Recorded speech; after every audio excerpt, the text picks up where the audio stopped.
where our quality shows.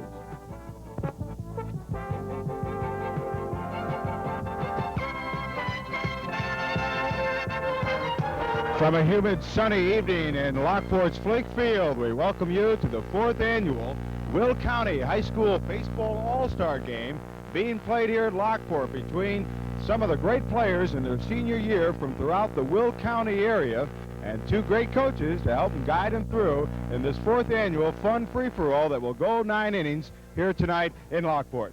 Hello again, everyone. I'm Joe Passion, along with the two head coaches selected for today's game. Representing the West squad in the blue jerseys, here is Denny House from Romeoville and John Ranich in the red, representing the East squad. First off, guys, I know this isn't a regular season game. It's not the regionals or the playoffs, so things are a little bit lighter. How have you related that to your players, Denny? Well, I think you said the key when we came on, Joe. Just have a lot of fun tonight. These kids play against each other all year long, and they never, they talk on the field. They don't get the camaraderie that they should have. So we told our kids to come in, introduce themselves to one another, and just go out and just have a good time, enjoy playing this game. John, what have you told your players about staying loose? Ditto on the same thing that Denny said. We're just going to go out and have some fun and play everybody. Some pitchers will get a chance to hit when they normally don't during the regular year, so they'll be pumped for that. Well, now, I'd heard that Bill Jenkins, your starting pitcher today for Joliet Catholic, said that he's never picked up a bat in about 2 years and doesn't want it today. No, he made that quite clear. He doesn't want no part of hitting, so we're going to DH for him in this spot. And I think our second pitcher, too, Phil Geese out of Joliet West, also made it quite clear that he doesn't really want to bat. So we're going to use our DH today. How will the rest of your starting rotation go, considering you're going to probably go about 2 innings with each pitcher? Yeah, we're not going to worry about counting pitches here. We're going to just try to throw each pitcher 2 innings, and we'll start out with Bill Jenkins out of Joliet Catholic and follow him with Phil Geese out of Joliet West. Then come in probably with Brian Kamen from Bolingbrook and Hans Kruger from Plainfield, and a lot of lefties. You don't normally see that many lefties, but we're going to throw some lefties at them tonight. Well, that's probably because you have Jimmy Hall in the first base coaching box for you, and you know what they say about lefties. John, I know that Mike Agnes from Lamont is going to be assisting your ball club today, and unlike the West squad, the East has brought their own pitching coach, and Eric Pedersen today, who will be helping in the bullpen and maybe even in the broadcast booth for a while. In all seriousness, how are you going to work your pitchers today, John? Well, we'll start Don Hokinson from Providence, probably let him go 2 or 3 innings, and then we'll fill in with the boy Pakula from Lamont, probably Chad Capista, Casey Fisk, Mike Lakin, and a whole bunch of other guys.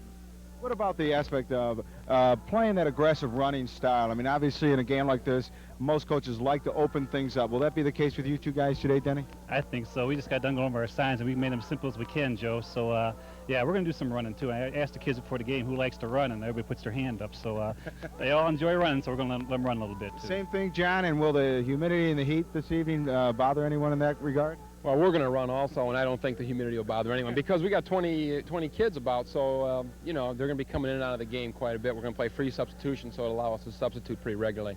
One last thing. This is the 4th annual All-Star Game here, and I know you guys have had the SICA West All-Star Game already. Several players are not here today because they're down in Peoria at the Illinois State All-Star Game. But what does this mean to keep something like this going, not only for the kids and the coaches, but also the fans? Oh, I think it's great. And then, like I said, Jimmy Hall and Butch Markells, who probably organized this whole thing, do a great job. And like I said, it's great for these seniors to be able to come out and play one last game along with their peers here. So I hope it continues on. I think it's just great for the kids and the community, Joliet. John? Yeah, I coached in that SICA All-Star Game, and boy, that's great motivation when you're talking to your kids at the start of the season in February and March. You can use that as a goal. We can bring and say, hey, take a look at the videotape from the All-Star Game last year and the East-West Game, and, she'd like to see you playing in that game this year. And so you can use it for motivation for your kids that are returning next year. All right, guys, we're going out there, and don't yell at the umpires too much today, okay? Do that, Joe. Thanks very much. Denny House and John Ranich, the two coaches for today's game. The 4th annual Will County High School Baseball All-Star Game from Plainfield and Lockport coming up on our Channel 15 Baseball Game of the Week in just a moment with the starting lineups.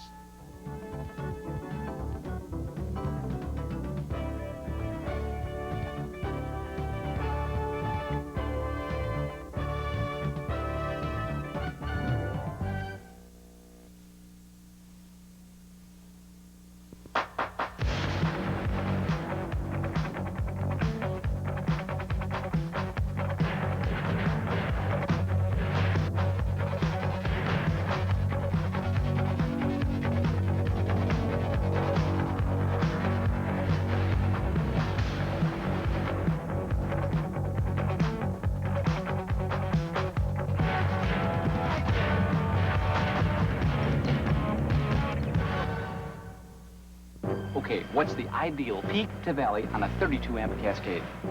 4.2 decibels. Yeah! At Continental Cablevision, we send our people to school every year to make sure you get the best service possible. What's the average level behind a customer's TV set? 0 dBmV. Beautiful. Last question. What is the most important component of the entire system? The customer. Ready, let's go to school. Continental Cablevision. We're number one because we make you number one.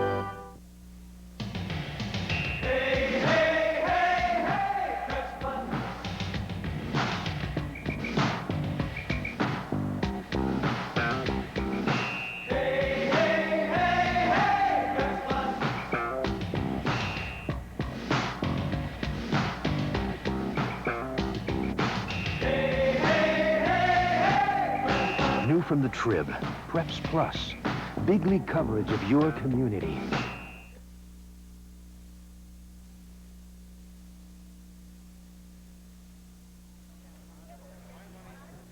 On a muggy, hot evening here in Lockport, welcome to Flink Field for the 4th annual Will County High School All-Star Baseball Game as our season finale, Channel 15 High School Baseball Game of the Week.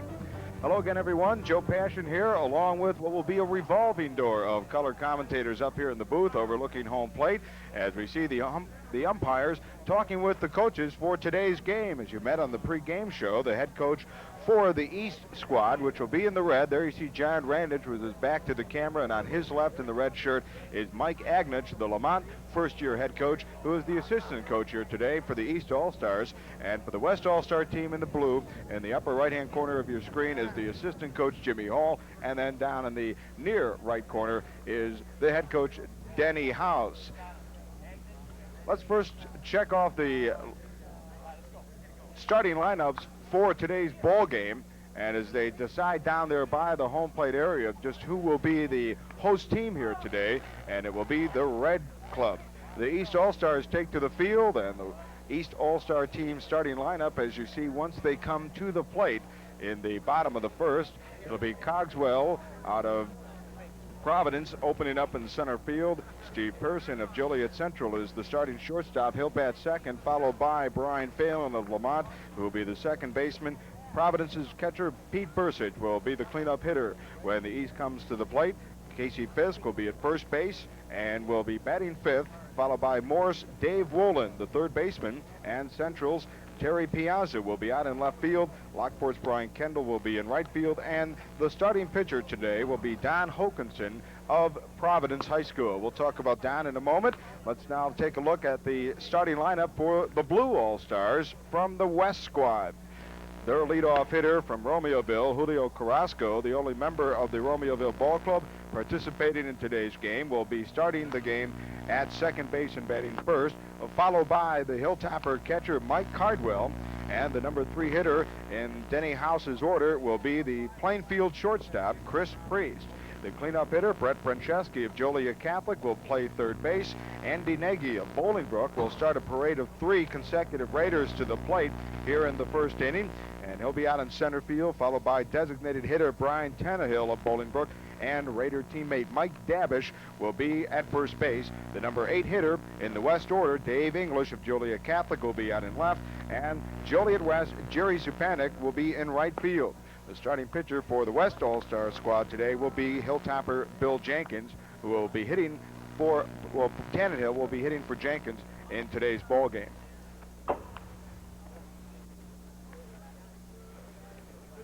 Our umpires today behind home plate will be the veteran Tim Kerr. Down the right field line, Bill Lemonier. In the middle of the field is Bill Laudy, and down the third base line is Terry Baker. So all veteran umpires, and by the way, the umpires are volunteering their time to umpire today's game. As one of the umps put it, we're just trying to give something back to the kids and the coaches who make our jobs easier throughout the season. As we take a look at Baker, there's Laudy out in center, the character that he is out of Frankfurt. Bill Lemonier down the right field line, and behind home plate is Tim Kerr. One of the great aspects about this ball game is it is one final opportunity for all the seniors, and only seniors are nominated by coaches and local media to play in this ball game. One last opportunity to play some baseball on the high school level, and then many of them head out to various Summer League, Palomino League games and the like. Many of them also getting ready for the fall sports and onward into college. So this is a great opportunity for the 4th time in a row, the 4th annual Will County High School All-Star Game. And leading it off for the West squad is Romeoville's Julio Carrasco, and he misses on the outside corner of the plate. Don Hokanson is the pitcher today, and he has been the big ace on the Providence Catholic staff this past season. Fouls went off to the right side and out of play. That'll bring the count to 1 ball and 1 strike to Carrasco, who ironically was not selected to the SICA West All-Star team and certainly has had quite a career with the Romeoville Ball Club, not only as a baseball player but also as an outstanding football athlete as well, as the ball goes out of play and off to foul ground. The lights at Flink Field will be coming on for the first time this season later on this evening. And from the forecast talking about thunderstorms, they apparently will stay north and west of us, so we should get the entire 9-inning ball game in here today. Hokanson's next pitch is up high and evens the count at 2 balls and 2 strikes.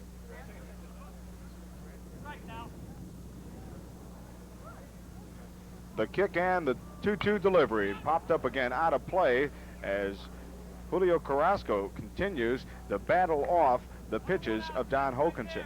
Some of the players who are not with us here today due to other commitments, including several players who are in Peoria this very evening to play in the Illinois All-State All-Star Game. And that ball gets through the middle, and Carrasco's got great speed, moves on to second base. The center fielder, Piazza, unable to get a grasp on the baseball, and Carrasco in with a single and an error on second base. Next batter from Joliet Catholic, the catcher, Mike A big plus for the West squad to have someone with Carrasco's speed over at second base for catcher Mike Cardwell of Joliet Catholic High School, whose career at Joliet Catholic ended last weekend in the IHSA Class AA baseball final in that excellent baseball game, the 9-inning loss to Edwardsville. And he slices one into foul territory, or rather into right field. And here comes Carrasco, but he is given the red light coming around third base by Denny House. And so Carrasco holds up at third, and the first baseman, Casey Fisk, brings the ball back in at 2 straight singles. Have runners on the corner for the West here in the top of the first, and that'll bring up Chris Priest of Plainfield, the outstanding all-star shortstop for the Wildcats. Priest now batting.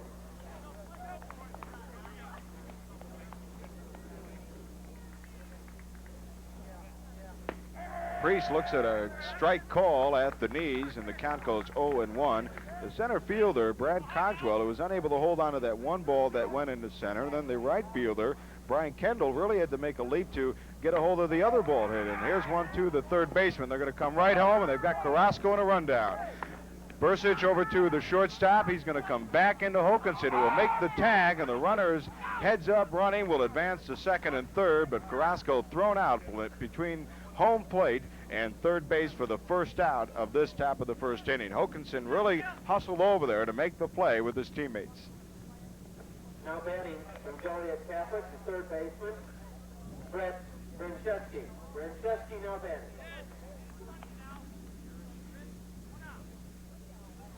So a 6-2, 5-2-1 put out on the rundown, and that will bring up to the plate for the West the cleanup hitter, Brett Brancheski of Joliet Catholic, the third baseman.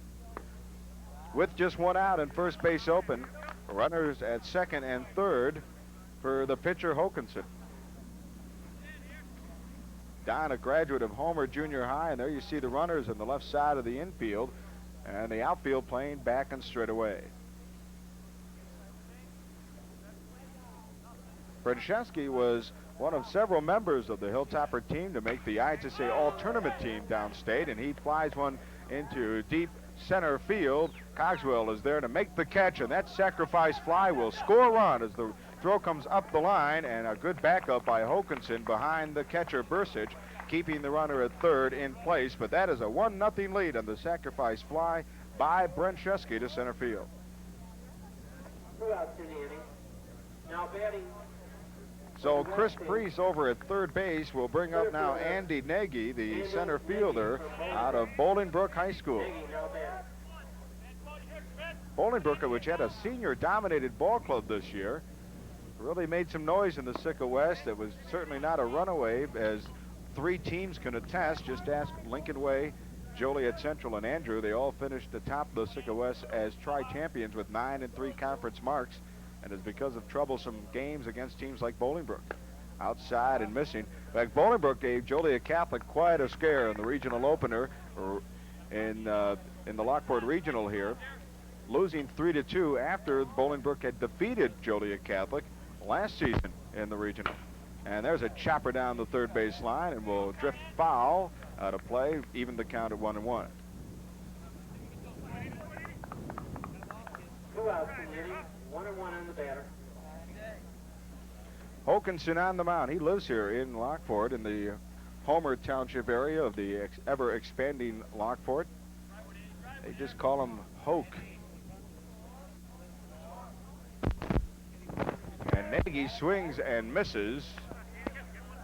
Hokanson has a good curveball and can come up with that slider on the overhand curve, or slurve, if you will, and get that ball that will appear as a fastball coming off the mound, but then it will drop quickly like a curveball, and this one hits outside and high for ball 2.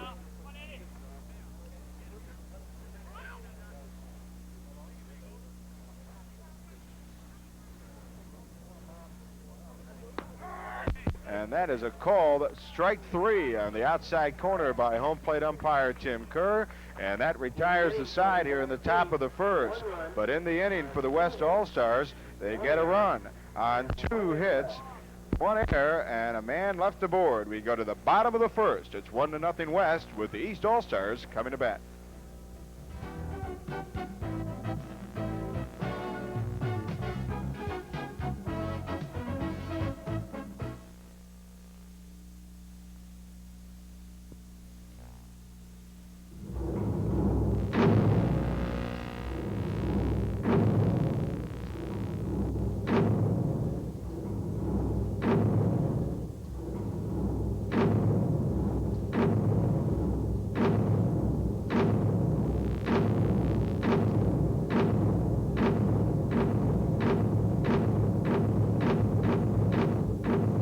Cablevision, more bang for the buck.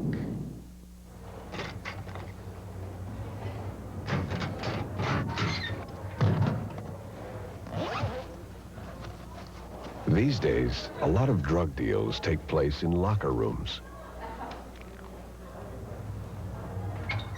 Unfortunately, a lot of these drug deals end up in a different kind of locker room. If you or someone you know has a drug problem, contact Habilitat. We can help.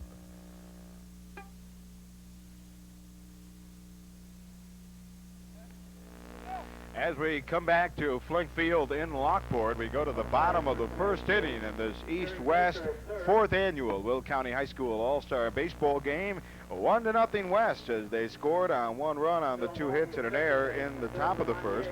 And to open up the bottom of the first will be Brad Cogswell. Here's a look at the starting lineup again for the East All-Stars. Center fielder Brad Cogswell of Providence will lead off, followed by Pearson of Joliet Central. Phelan of Lamont will bat 3rd. Bursich, the cleanup hitter. Fisk out of Lockport will bat 5th. Morris's Wolin will bat 6th, followed by Piazza, Kendall, and Hokanson, who will hit for himself. And a good start for the starting pitcher, Southpaw Willie Jenkins of Joliet Catholic, as he puts a strike across the outside corner of the plate. And Jenkins comes back with a big winding curveball. Willie Jenkins was one of the many heroes for the Joliet Catholic Hilltoppers in their rise to the state finals in Springfield within the past week. And he strikes out on 3 straight pitches, Brad Cogswell. And that is not always an easy chore, but Willie coming out with his good stuff early on the first hitter. That'll bring up Steve Pearson, the Joliet Central shortstop.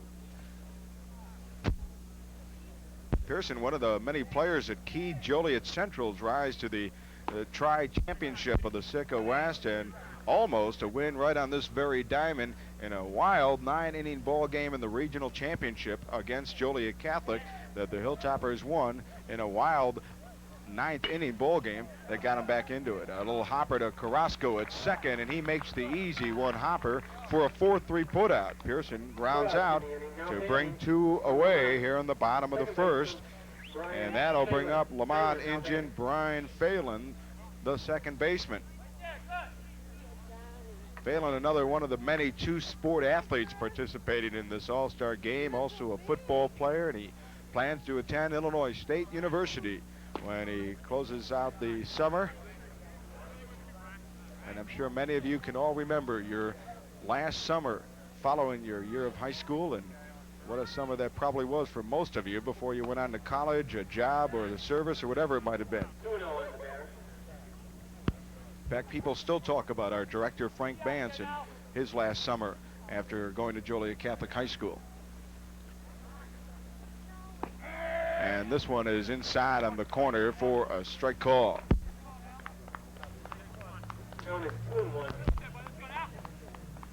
Willie Jenkins shakes off his battery mate, and it's been the same battery mate he's had all year, and Mike Cardwell behind home plate. The defense for the West All-Stars from third to first, Brancheski at third, Priest at shortstop, the second baseman Carrasco, and Dabish at first base. Swing and a miss for strike 2. And the outfield from left to right for the West, Dave English out in left field, followed by Nagy in center and Zupanik in right field. The 2-strike delivery and a swing and a miss, and off the foul tip, but the catcher Cardwell holds on. And Nagy, or rather Phelan, goes down swinging. 1, 2, 3 in the bottom of the first for the West All-Stars.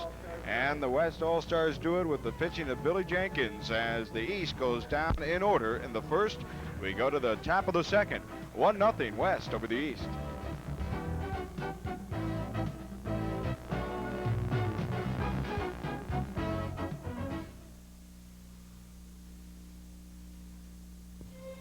I remember in 9th grade, before I got my first part, there was the time I didn't make the school play.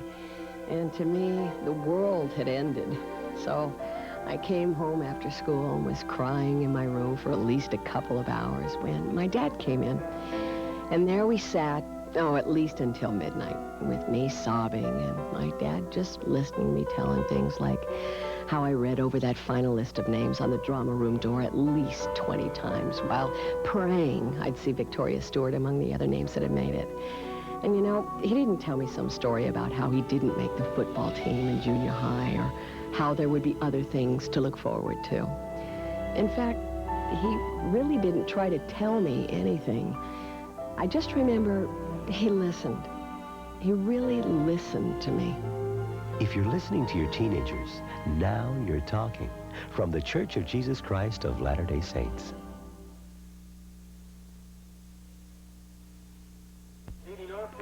We go to the top half of the second inning here at Flink Field in Lockport for the 4th annual Will County High School All-Star Baseball game. And it's a 1-0 score. The West scoring in their top half of the first, and that'll bring up Brian Tannehill to the plate. Tannehill out of Bolingbrook High School, the DH today for his pitcher, Willie Jenkins.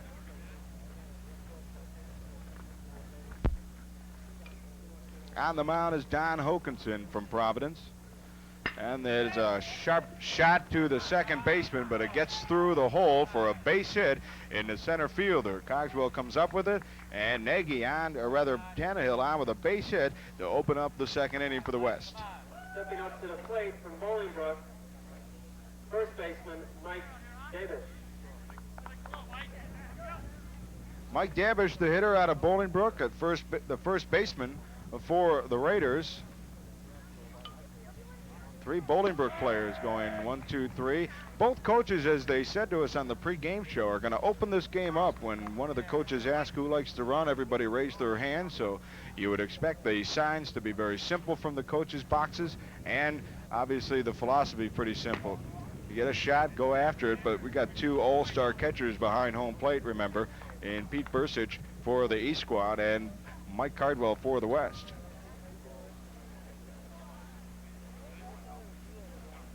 A little chopper that will go into left center field and will go to the wall on this hard field Rounding third base hard is Tannehill. He will score, and an RBI double from Mike Dabish. It gives the West All-Stars a 2-0 lead.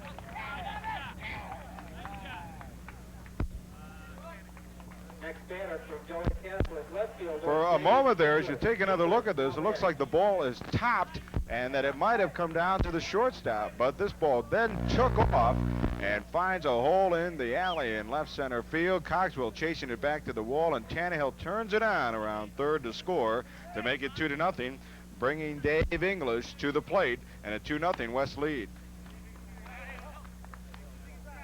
Nobody out in the inning, ball one on the batter.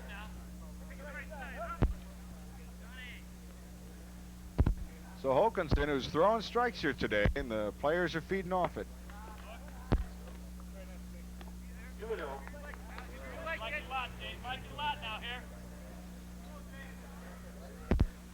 2-0 count, no outs. 2 hits, a runner already aboard, and a shot up the middle. Second baseman comes over to cover, will make the play at first for the putout, out number 1, but the infield ground out by English pushes Damish over to third base. Now batting, right fielder from Joliet West, Jerry Zapanic. Zapanic now batting. So with Dabish over at third, Jerry Zapanic steps into the left-hand hitter box, the number 9 hitter in the order for the West All-Stars. The West in blue, the East in red for this 4th annual ball game. And he hits one the other way down the line, trying to push it over the third baseman's head, but unsuccessful, but a good idea.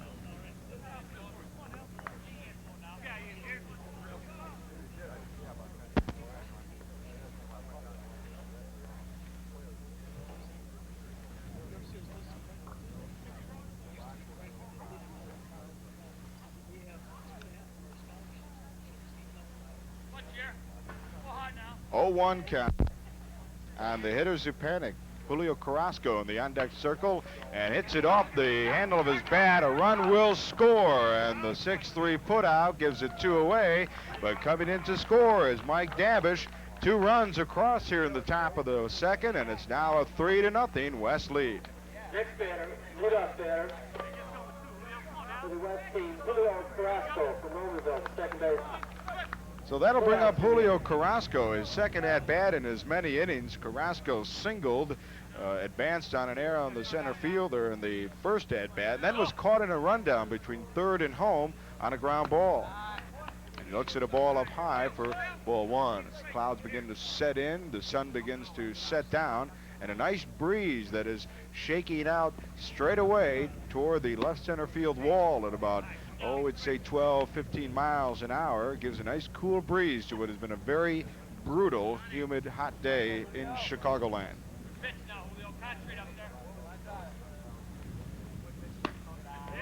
Up high for a ball. 2-1 on the count. 2-1. 2 balls, 1 strike on Carrasco. Bases are cleared, 2 out, and he slices this one into the stands and wakes up the crowd over there for just a moment. 2-2 now. 2-2, 2 out.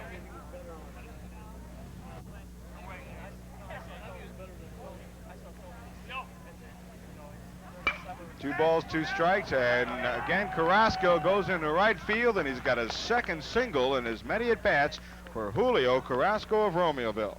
3 hits this inning now. Off Hokanson.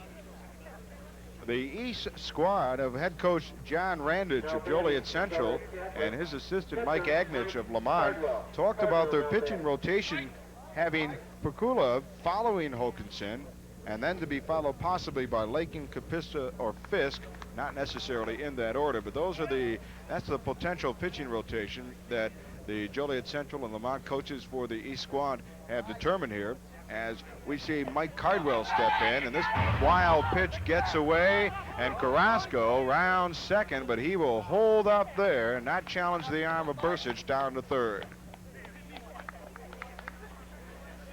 So Carrasco over at second base on the wild pitch, 2 outs, and the corners are open for catcher Mike Cardwell.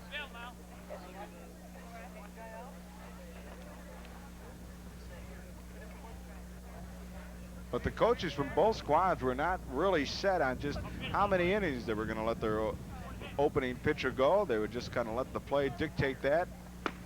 And this is a called strike up on the shoulders on the outside corner of the plate for a strike one call.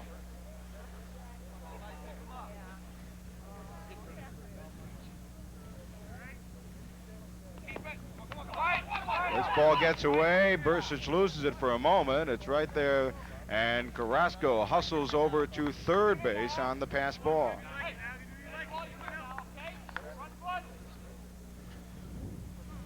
Pete Bursic behind the plate for Providence on his way to the University of Notre Dame, where he'll play football for Lou Holtz in the fall, and then for Coach Murphy, he'll be playing baseball in the spring.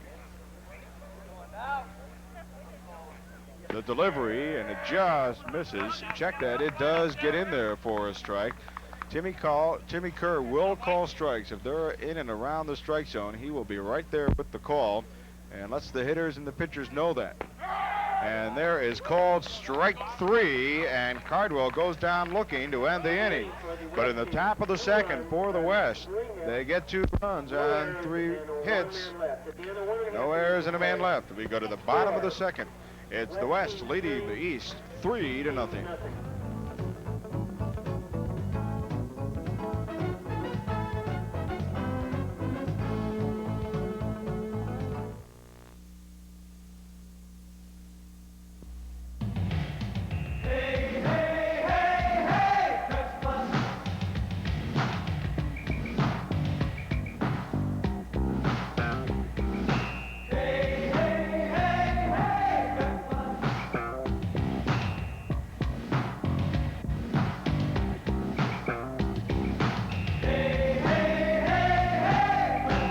From the Trib, Preps Plus, big league coverage of your community. As we go to the bottom of the second here at Flink Field, it's 3-0. The West All-Stars leading the East All-Stars as the fans on hand to enjoy the festivities of this final showcase of the top seniors of Will County baseball over this past 1990 season. Leading off for the East All-Stars will be the cleanup hitter in the order, and that's Providence catcher Pete Bursic. Bursic will be followed to the plate by Lockport's Casey Fisk and Morris High School's Dave Wolin. In the top half of the bottom half of the first inning, the East went down 1-2-3. Cogswell striking out, Pearson grounding out, and Phelan striking out to this man, Willie Jenkins.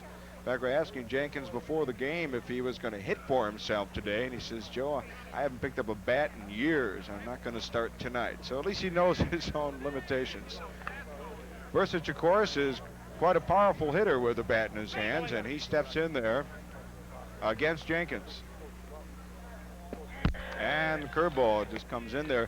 Jenkins does not rely on velocity to make his pitches go. He relies on location and how he changes up speeds, and we've seen that already here in the early going of this game. And there it is again, called strike 2. Jenkins got ahead of both Cogswell and Phelan in the strikeouts he got from them in the first inning. And here he is ahead of Bursic, also 0-2. And just missing low for ball 1.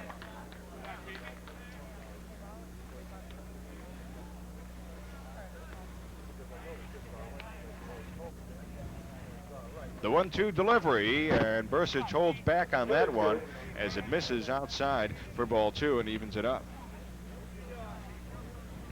Of course, our congratulations go out to first-year head coach Butch Markelts of Providence as the ball comes up high, who, along with incoming first-year head coach Jimmy Hall of Lockport, put a lot of time in their efforts to coordinate the organization of this ball game here today. The delivery, and this time Bursic goes away at the curveball and slices it foul down the line, and the count remains 2-2.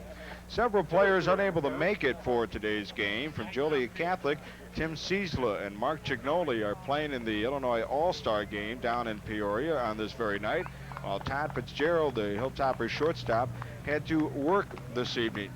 So he's got to get that money to pay for gas in his car. And Bursich is hit on the left shoulder. I don't know if he even moved, but he was hit. And will go over to first base.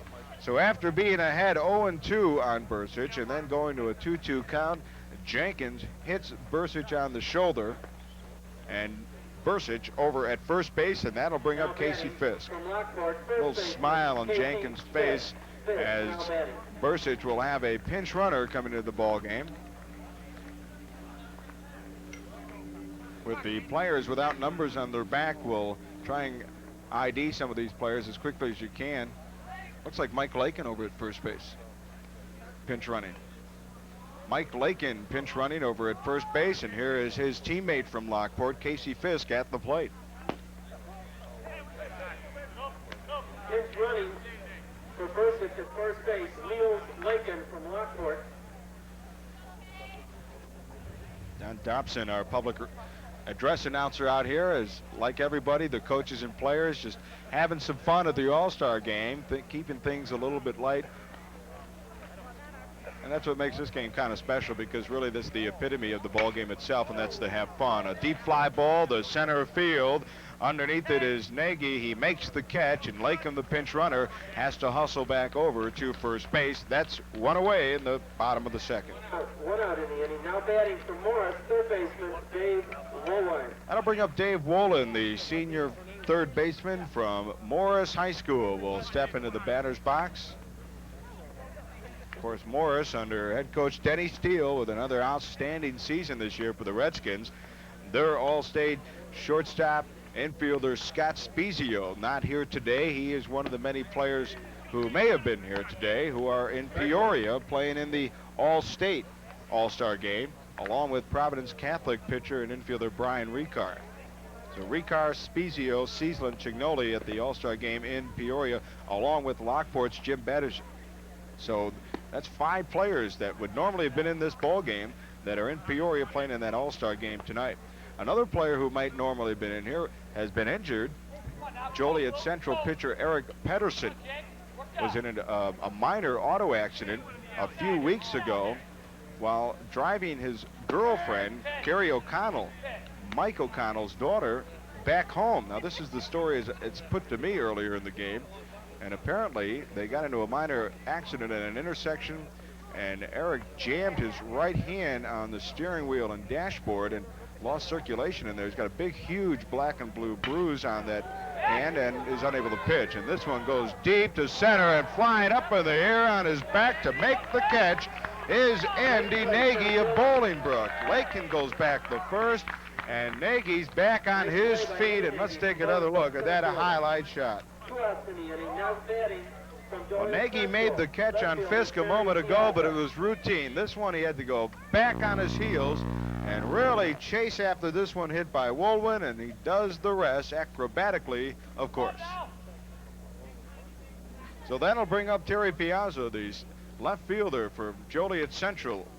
Comes up to the batter's box. Of course, Piazza's had some good times here at Flink Field, some big home runs and some big hits, and Joliet Central wins not only against the Porters over the last couple of years, but also in the regional the last couple of years here at Flink Field. And he slices this one into right field for a base hit.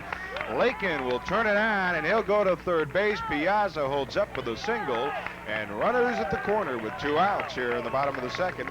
Still 3-0 West in the blue, the East trailing. From Lockport, right fielder Glenn Kendall. Kendall now batting. 2 outs in the inning. So to the plate will come the right fielder Brian Kendall of Lockport. Brian, who basically grew up on this field, and I guess now that he's out of high school, he can get that big wad of chaw on his right gum over there.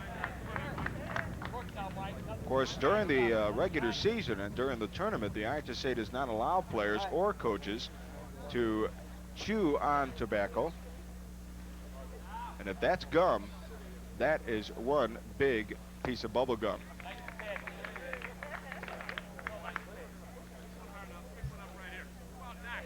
Of course, you don't see too many high school players chewing on tobacco nonetheless. I think the coaches were most affected by that role more than anybody else. Gives a good major league look, though, in the box, and a swing and a miss on the major league swing from Brian Kendall.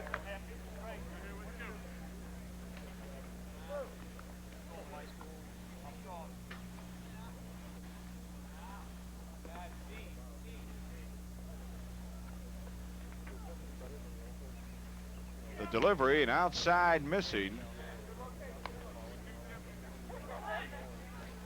2 balls and 2 strikes on the hitter, with the number 9 hitter and pitcher, Don Hokinson, in the on-deck circle for the East in their red uniforms. All the players wearing their home team pants, and they have been given the Will County All-Star t-shirts and caps. Took about $500 to put on this ball game. The players getting caps and shirts, and of course new baseballs to come out here, and getting the field and the concession stand open. A lot of work went into it, and there's a swing and a miss by Kendall. He strikes out to end the inning. In the inning, though, Andy Nagy does the job out in center field defensively, and no runs for the East on 1 hit. No errors and a man left. We go to the top of the 3rd. It's still 3-0 in favor of the West.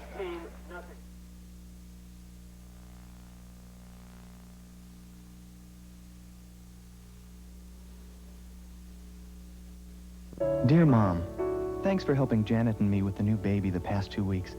You were there as always. But there was a time when I wasn't sure I wanted your help. Oh, where'd you get that? From the store. I didn't know you had any money. I didn't have any money. I took this, and I'm sorry.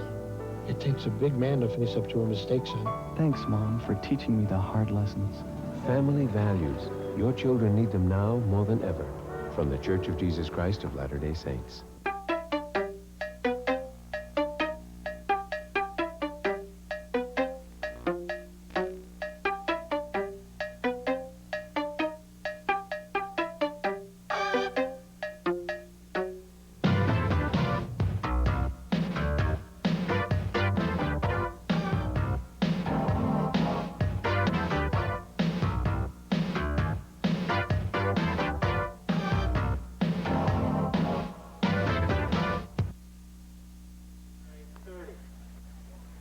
Well, the West All-Star squad in the dugout in the blue jerseys along the first base line, relaxing here on a very humid evening. Although the sun has set and the clouds have started to drift in here, it is that kind of an evening where the breeze is making it worth being out of the old ballpark. And as we go into the top half of the 3rd inning, it's the blue West team leading the East All-Stars 3-0. Joe Passion here on the play-by-play broadcast. We had planned to have Dan McCarthy, the former assistant baseball and head basketball coach at Joliet Catholic, with us here on the telecast this evening. But he is starting a new job this evening as the new head baseball coach at Ottawa Marquette High School and their summer league baseball team. And leading off the inning, Chris Priest drifts one in foul territory. Casey Fisk hauls it down for out number 1. So Priest fouls out to the first baseman, Fisk, and that's 1 away, and that'll bring up Brett Brancheski of Joliet Catholic. Brancheski, otherwise known around the dugout as simply Killer Bee, steps into the batter's box.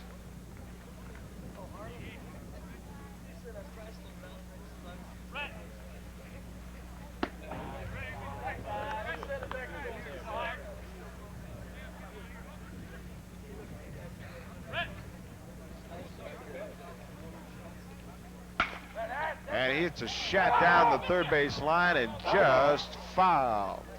Umpire Terry Baker down the line, and Brancheski hit one like that in the IHSA Class AA baseball semifinal game, and a shot that came back, and then of course the controversial call that everyone's still talking about that was hit in the championship game that could have really rallied the Hilltoppers, but was called foul by Mark Chignoli in the 6th inning of that big ball game. But the umpires are right there on the line, and of course who better to make that call than the guys who had their noses right there on the white chalk. Here is John Hokinson, the Providence senior, on the hill. And a ground ball to the third baseman, but a nice stop by Wolin, the throw for the 5-3 put out, and that's 2 away in the top of the third. Center fielder from Bolingbrook, Andy Nagy. Nagy now batting.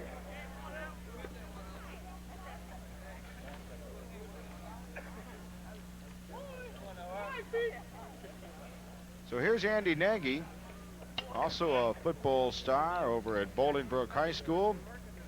And right now he is leaning toward not only swinging and missing, but also toward going to Northern Illinois University. Nagy had quite a year for the Bolingbrook Raiders, selected the MVP of the Raider baseball varsity this past season.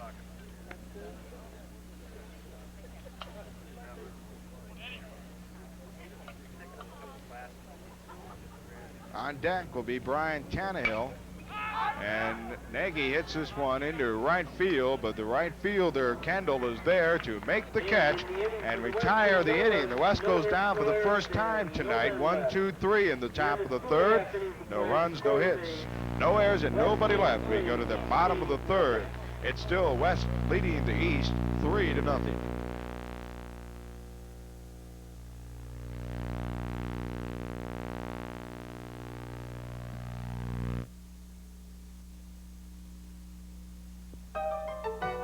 It's you and Continental for you variety. It's you having choices in the shows you want to see.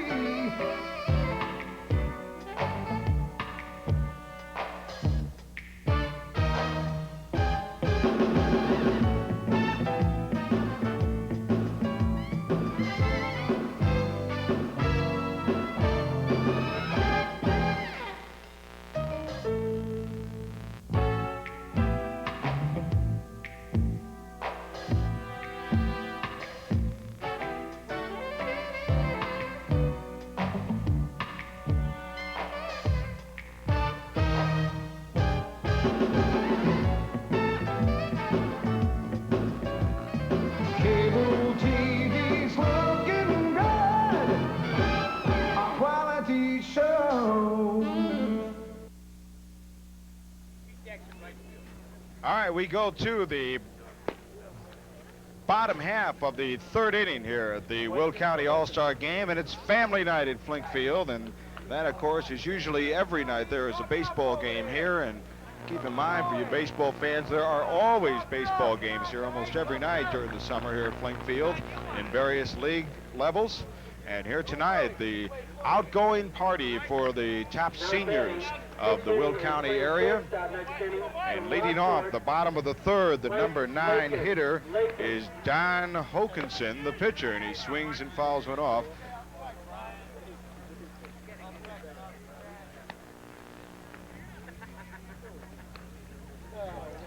Got a new pitcher in the ball game today from Lamont is Ralph Pakula on the hill, relieving the starting pitcher Jenkins, and he gets Hokinson swinging and missing in a high fastball inside.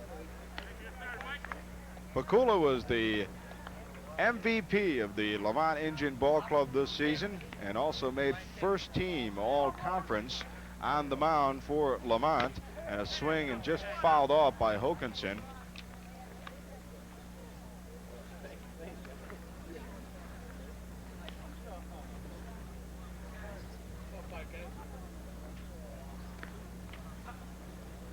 Okay, Kamen is on the mound then. Okay, we have a pitching change, and again, our apologies without the numbers and faces being a little bit off in distance, trying to get those names correct. And down the foul line, making a nice catch of the play, is the first baseman, Davish.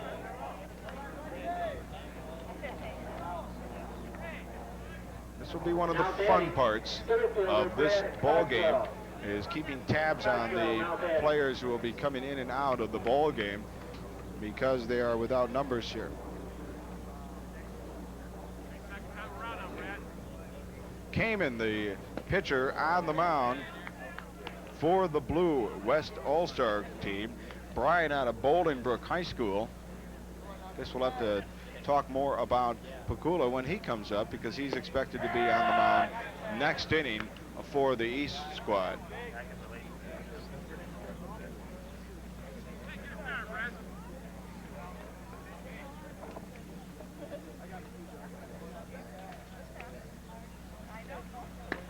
And the curveball misses up high for a ball against Brad Cogswell. Cogswell struck out his last time up. Certainly would like to have an opportunity to make up for it here, and he swings and misses for strike 2. Count is even at 2 balls and 2 strikes.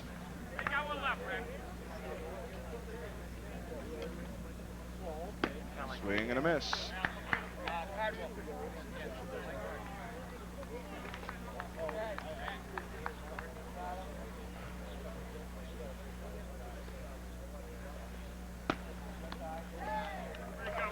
So a base on ball is given up to Cogswell, who's got good speed. Will go over to first base as Kamen on the hill.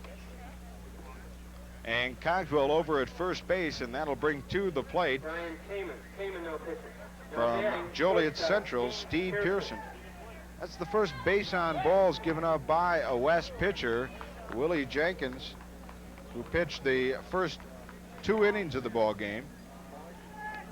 Had no walks, struck out 3 batters, and had 1 batter hit by a pitch. Persich, a little chopper to the third shortstop. Carrasco tried to turn it for 2, couldn't get it, but a nice play by the shortstop Chris Priest to get the speedy Brad Cogswell over at second base for the force at 2. On the fielder's choice, Pearson over at first base. And that'll bring up Lamont's Brian Phelan to the plate. Brian Kamen of Bolingbrook on the hill in relief of Bill Jenkins for Joliet Catholic. And a foul ball back into the screen for strike 1. Kamen, who came into the ball game here this inning, one of the outstanding starting pitchers on the Bolingbrook Ball Club. There goes the runner. Cardwell's throw is down there high, but the second baseman covering Carrasco puts the tag down on Pearson, caught stealing. So the 2-4 put out puts down the East All-Stars 1-2-3 in the third. And we go to the top half of the 4th inning. It's still the West team leading the East 3-0. When we come back, we'll have one of our many soon-to-come special all-star analysts up here in the Channel 15 Game of the Week booth. We'll be back in a moment.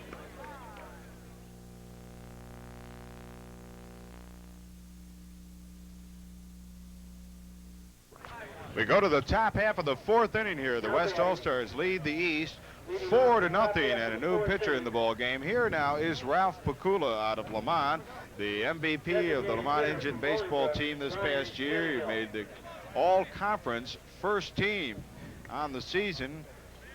Pakula had an ERA of 3.58, and also was a heck of a hitter at the plate, and he'll get an opportunity to hit in the number 9 position when he comes back in.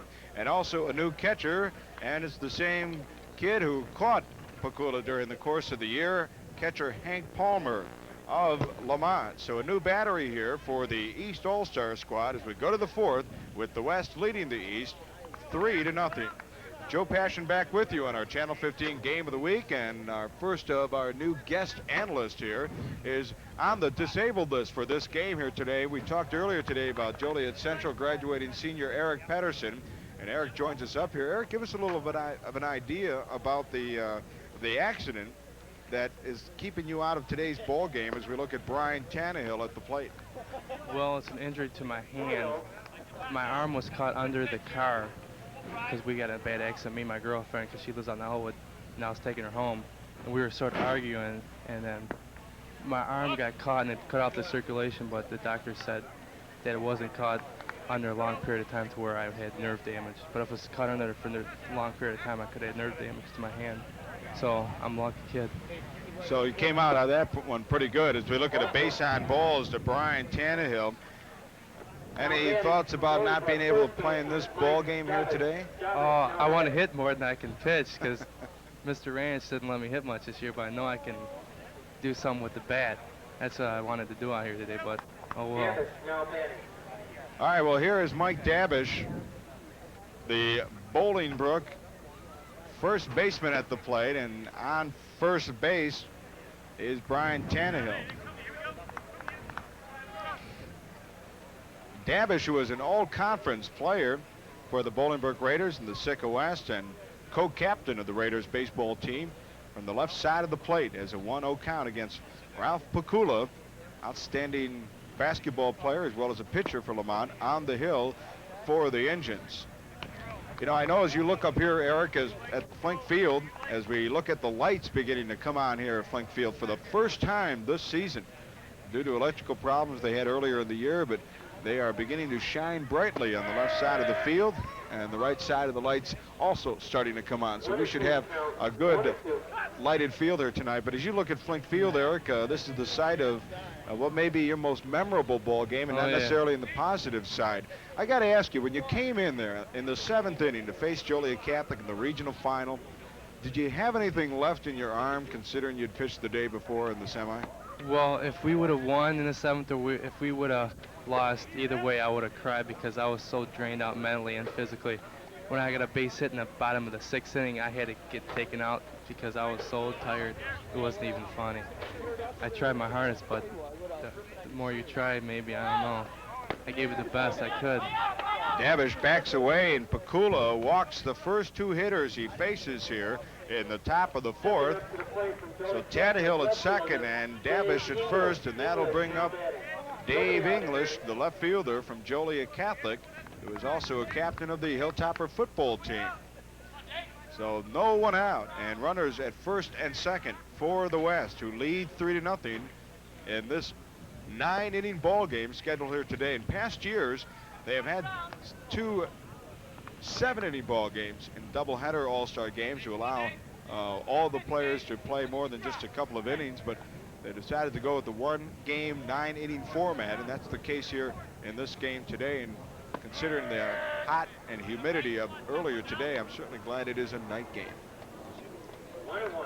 How are the players talking about that down in the East dugout about the way things have fallen behind here early on? Oh, you guys keep pretty loose? Yeah, we're just talking, BSing with the players, you know, having a fun time. With no pressure on us or nothing. But this is fun to be out here and you get to know the players from the other teams and stuff. English all conference in the football and baseball categories, and he hits one into the gap in left center. Nagy's got to go a while. This one's going to go back to the wall. 1 run will score. Tannehill comes across, and here comes Davish. There'll be a play at the plate. He's out at home plate. A great relay throw from the shortstop, Steve Pearson, coming up with a big throw, and Davish gets the big high five for his effort as he is thrown out, and Palmer, the catcher, making the nice stop. And I'll tell you what, I don't know if I want to slide into Palmer at home plate full speed. Tannehill scores, making it 4-0, and again we'll take another look at how it goes out to the alley. And again, Cogswell gets it into the relay man, Pearson, and your buddy Steve Pearson does a nice job getting that ball in. Yeah, that's a big boy catching tonight from Lockport. I wouldn't want to mess with him. In fact, check that. I believe that's Mike Lakin now. Yeah, Lakin, out at shortstop, replacing Pearson. Lakin came in for Pearson, and who's that out in center field for Cogswell? P-Tech out in center field now for Cogswell as our changes being made. And as we mentioned to you earlier, our apologies for any late changes you hear on the telecast as the players without numbers. So we're kind of freelancing it here today, just like Eric was saying the players are, keeping it loose, and no pressures up here in the booth any more than they are out into the field. Yeah, the coaches are spreading the players out pretty fast, so it's tough to keep up with them. Outside and high and missing. You know, in a ball game like this, as a pitcher, you go out there. I know a lot of you guys are involved in summer leagues. Do you let it unwind out there on the mound if you're pitching, or do you come with half speed? You maybe lighten up on some pitches you're throwing, or the speed you're trying to get it across at? Oh, I pitch the same way. Or Now batting. every pitcher pitches the same way. You don't just go, half what you normally do. You just go out and try and compete and do the best you can. And I wish I could be playing out here tonight because I've always seemed to do well at Lockport. It's like the best place to play, it seems like, for me. Defensively, also in for the East team. It would have been it's a big change tonight, too, if under the lights, too. I'd never seen this at night. Now we have a new center fielder, I believe. But we'll catch up to those changes as they come up here. Lakin at shortstop and Pitek batting for Dave English at the plate. And he swings and misses, gets a little bit of the ball, but strikes out nonetheless for out number 1. Siebert batting. Brian Siebert will come up to the plate to bat. Siebert from Manuka had been their shortstop during the course of the year, and he'll bat for Jerry Zupanik, the right fielder. So an opportunity for the managers to get some of the other players in, and ball down low is Pakula trying to keep in the strike zone. What about Tim Kerr as an umpire? You know all the umpires out there. You've had him all behind the plate at one time or another. Kerr has a pretty big strike zone, doesn't he? Yeah, Tim's a good umpire. He's the head of all the umpires in this area. He's a good umpire to have behind the plate when you're on the mound. A couple of the umpires in this area tend to be too fine, and some of them. I remember I pitched against West. One of the umpires never called a curveball for a strike. You gotta open up the strike zone. Tim's a good umpire to have behind the plate. Well, of course, all 4 umpires here tonight doing a great job, and of course they have been around, and it's interesting too, Eric, that the umps out here are volunteering their time here today, and one even admitted, we do it for the kids. They're good to us, and we just try and give something back to the game. As another base on balls, the third of the inning given up by Pakula, sends Siebert over to first base. And now with Davish moving over to second, the West All-Stars have runners at first and second base with 1 out and 1 run already across the board. And it looks like we're going to have another pinch hitter for the West squad. So as we see who it is as they come up, we'll let you know.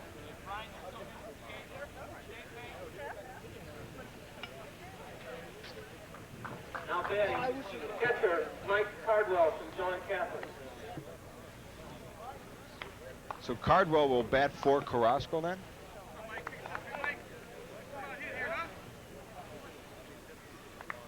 Oh, that's right. Okay, I'm 1 man behind.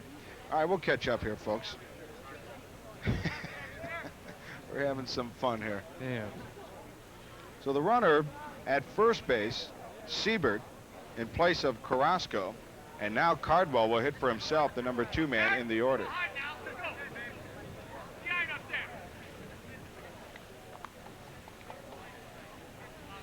Cardwell has struck out looking and has singled and scored back in the first inning, and he looks at a called strike 1. So what are your plans this summer, Eric? You're going to be playing ball, and what about come fall? I'm in the summer league this fall, and then this fall I'm gonna be playing. I'm going to Parkland Junior College in Champaign, so hopefully boost the grades up, and after 2 years go to some place where I can make a name for myself. Well, of course, you got a great baseball program over at the University of Illinois with Augie's Ball Club over there has a great program that's really come along. That Tom Deaton really kind of set the base for building a great program. Augie came in there, picked it up, brought it to the next level, and it's really come along as Big Ten champions the last couple of years. Tom Deaton's son, Tom Deaton Jr., he was a coach. Excuse me, there's a shot in left field, but it stays up long enough before the out as the left fielder comes down with it, and Cardwell gets all of it, but it comes out for the final out. But there is a 1 run on the 1 single. No errors and 2 men left. We go to the bottom of the 4th. It's 4-0 in favor of the West. We'll be back in a moment with more of our high school baseball game of the week. We have some.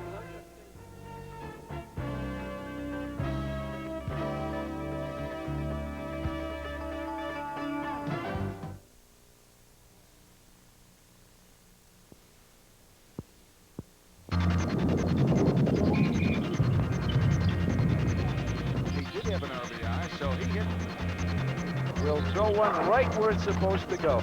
Meet the coaches, the players, the umpires, and the referees, the people who make things happen in Will County sports. Ask questions of your favorite players. Make suggestions to the coaches. Talk with Joe Passion. Inside Local Sports, live Monday nights at 6 p.m. only on WCTV Channel 15, your community connection. As we go to the bottom half of the fourth inning, several lineup changes being made here in the ball game. As they're made, we'll try and relate those to you. It's 4-0 in favor of the West All-Stars here over the East. They scored a run in the first, 2 in the second, and another in the fourth. And there's the West All-Star dugout right now as we have Eric Pedersen up here from the East All-Stars in the injured list here today due to an auto accident a few weeks ago. Everything's okay, but not able to throw the ball, the Joliet Central senior. And were you surprised, as I was, Eric, when you were not named to some all-conference lists, including the all-area list on the Joliet Herald News? I believe you had the second team. No, I was on the first team this year. You did make the first team. Yeah. I felt that I could have been on some of the Chicagoland third or second teams because I beat a couple Providence and Lincoln Way and Lockport and Andrew, which all ranked in the top 20 at one or other time this year, but oh well, there's nothing you can do about it. Well, coming up to the plate from Morris High School, I believe. Now batting, Brandon Babcock from Morris. The Morris Redskin outfielder Brandon Babcock leading it off will be batting for Phelan.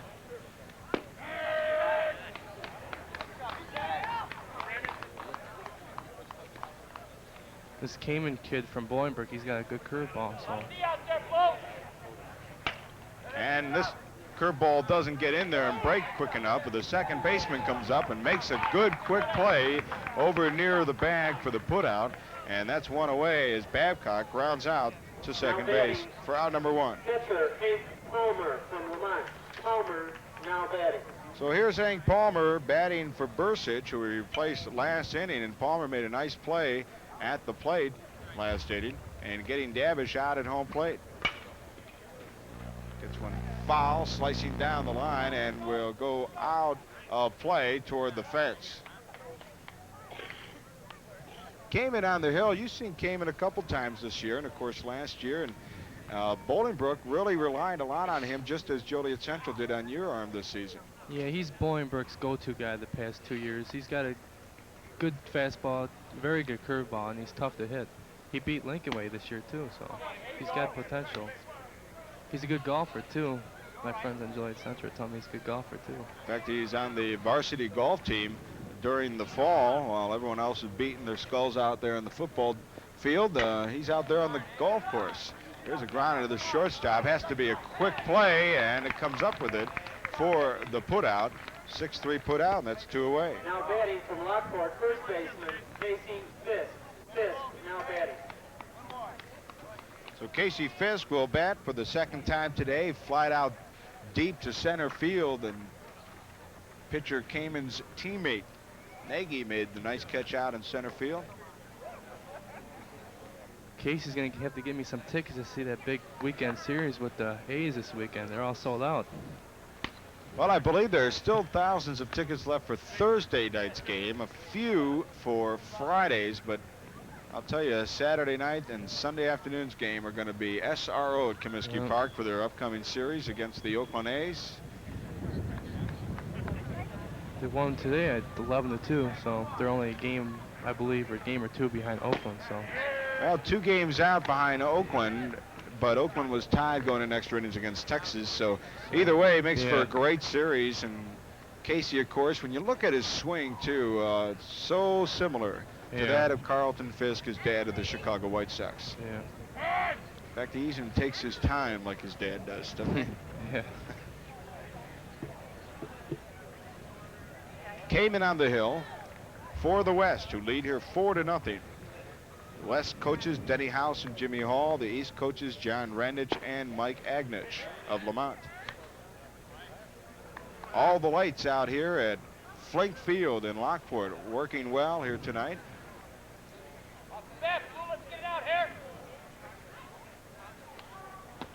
Curveball misses up high for a ball and brings the count to 3 balls and 1 strike.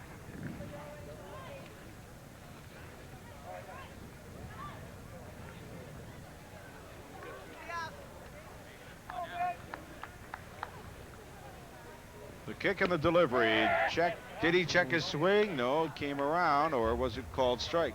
Either way, it brings it full count, 3 balls and 2 strikes.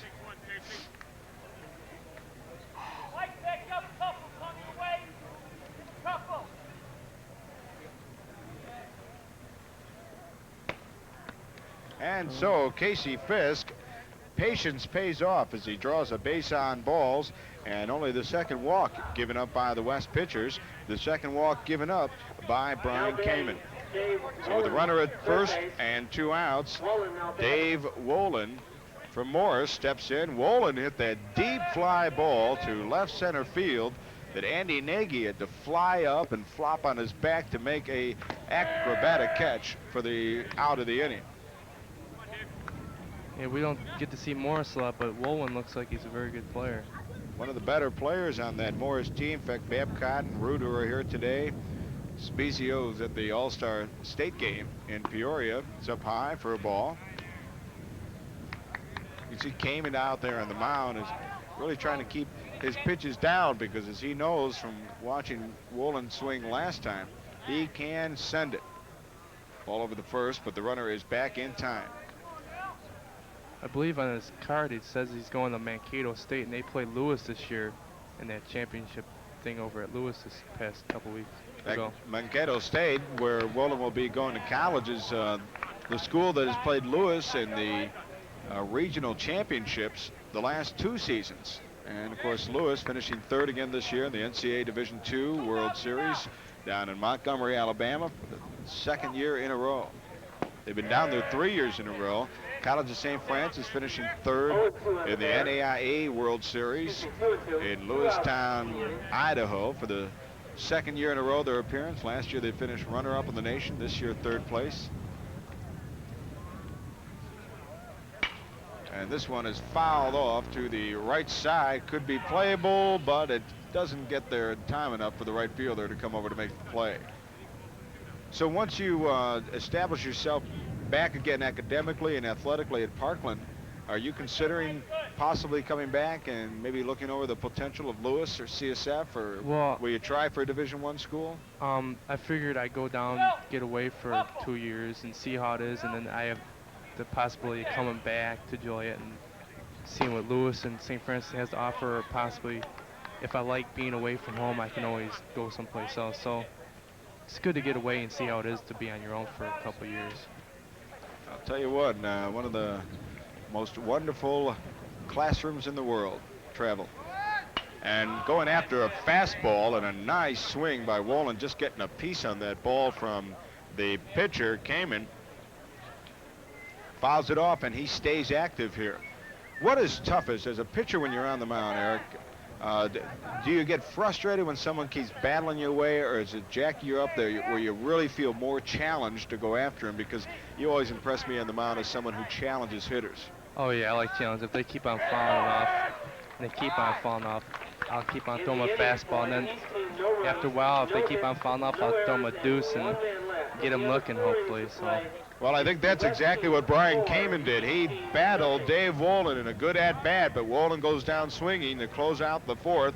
No runs, no hits, no errors, and 1 man left. We go to the top of the 5th. It's still 4-0, the All-Star West squad with the lead, and our guest has been Eric Pedersen. Eric, thanks so much for being up here for a little bit. Best of luck to you this summer in your summer ball, and look, if you're going to get into an argument with your girlfriend, make sure you're not driving, okay? Okay. Thanks a lot, Joe. Eric Pedersen of Joliet Central. We'll be back with more of our high school baseball game of the week in just a moment.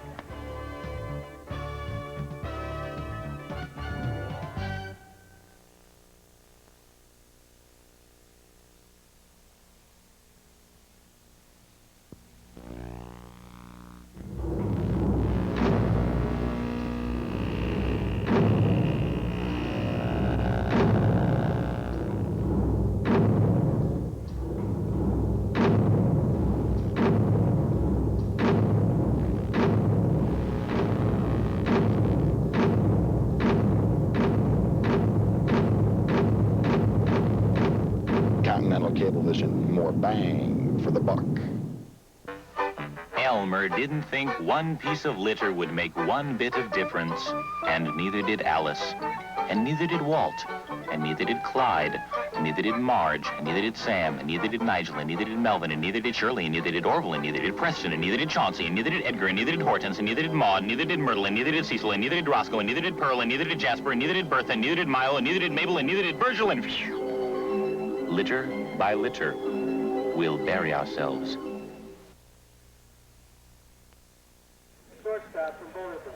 We go to the top half of the 5th inning of this 9-inning Will County High School All-Star Baseball game from Plinkfield and Lockport, and the West All-Stars in their blue jerseys leading the East in the red 4-0. It was kind of fun having Eric Patterson of Joliet Central up here talking a little bit about his style, his philosophy out there, and meanwhile on the mound is his teammate today on the hill for the East All-Stars, Ralph Pakula, in relief of Don Hokanson, who pitched 2 full innings. Pakula came in on the, I checked that, Hokanson pitching 3 full innings. Pakula came in on the top half of the 4th inning, and facing here in Chris Priest. And Priest finds the alley. This one could drop, and does for a single.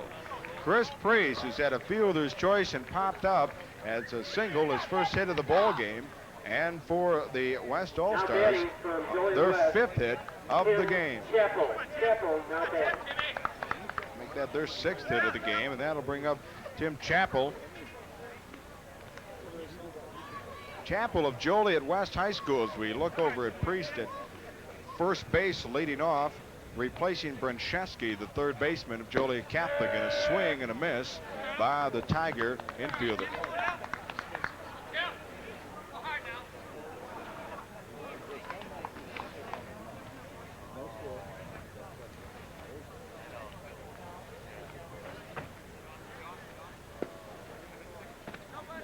Some defensive changes being made out on the field. Dave Harmeyer over at first base. Check that, Harmeyer running over at first base. And this is a lot of fun, isn't it? Mr. Dobson and I have decided that as Butch Markelts, the coordinator of the All-Star game, comes in and sits down with us for a minute, Mr. Dobson and I have taken a vote. We've decided it's unanimous that from now on, all All-Star teams will have jersey numbers, Butch, to make it easier on the public address announcer as well as on your neighborhood play-by-play announcer. Well, Joe, I mean, you had all season with numbers. We got to give you a challenge. Anybody can look numbers up. You got to be able to remember What do you think? faces. I think challenge is an underrated term to describe the fun we're having freelancing it up here. But I'll tell you, you can tell the kids are having a lot of fun, and you've been running around taking tickets and keeping things organized from that level. Is it meeting your expectations as far as a pretty decent crowd on hand and the enthusiasm being shown out here? Yeah, Joe, I mean, for 4th year, I think every year it gets a little better. The only thing I'm disappointed about is it just happened to fall on the same night that the Illinois Baseball High School Coaches All-Star Game in Peoria came. So we're missing some of those kids who were fortunate enough and deserving enough to be picked in that team, couldn't play both games. So and that's the only drawback. I think we got a great night. You know, just enough wind to keep the mosquitoes away. I think people are comfortable, and we got a good ball game going. Yeah, we certainly do. 4-0. The West All-Stars in their blue jerseys, leading 4-0 here in the top of the 5th.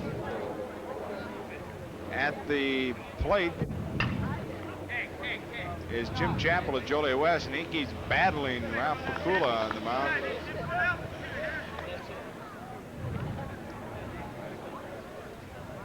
Well, Butch, I noticed one thing that I figured you'd probably take the easy route and coach in this ball game. Instead, you decided to do all the work and in street clothes and get all the organizing done.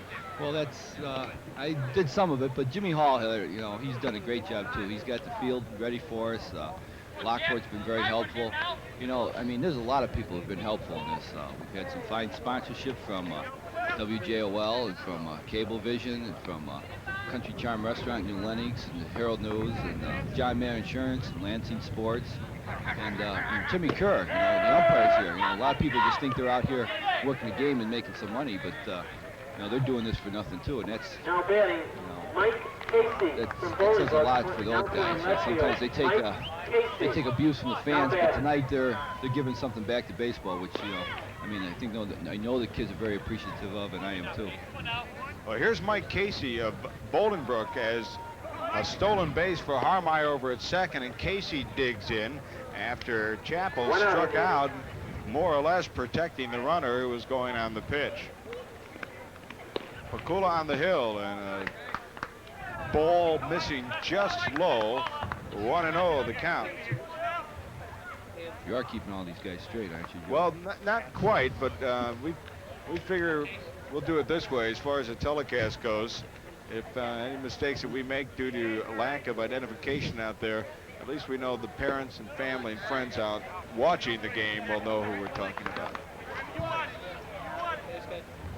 But it's good too to see that the coaches and the players were all just so loose and having a good time before the start of the game, and we've seen, of course, in the dugouts that everyone's just staying loose, and this is not the tense kind of a scene you usually see here at Flink Field during regional time, as you very well know. Exactly. I mean, over the years, the kids have come to know that it's a good time. It's a time to show off their skills, to do it in a relaxed fashion. There's some colleges here that are still looking for players. Before I came up here and talked to you, I was talking to Danny DeCapper from Lewis and Mike Mosey from St. Joe's Westchester. St. Joe's Rensselaer, and they're still looking for players. So the kid may pick something up here tonight. Well, they saw a heads-up play by Mike Casey over at second base as the ball got away on ball 4, and Casey decided, well, what the heck, I'm going to keep moving around as Harmeyer over at third base. And rather than challenge the runner going to second, worrying about Harmeyer there at third base, the catcher Palmer decided to just hold up. So here's Brian Kamen coming up to hit for himself here. Kamen, who has been on the mound the last 2 innings for the West All-Stars. Runners at first, or rather second and third.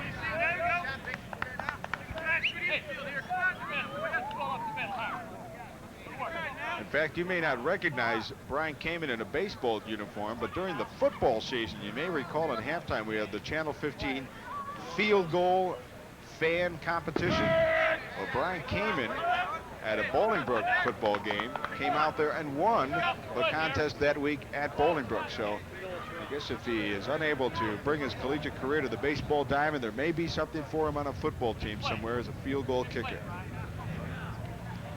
Delivery by Pakula backs Kamen off the plate and brings the count to 2-0, I believe. Check that, 1 and 2. Well, it was close. 1 and 2 to count. 1 and 2, 1 out.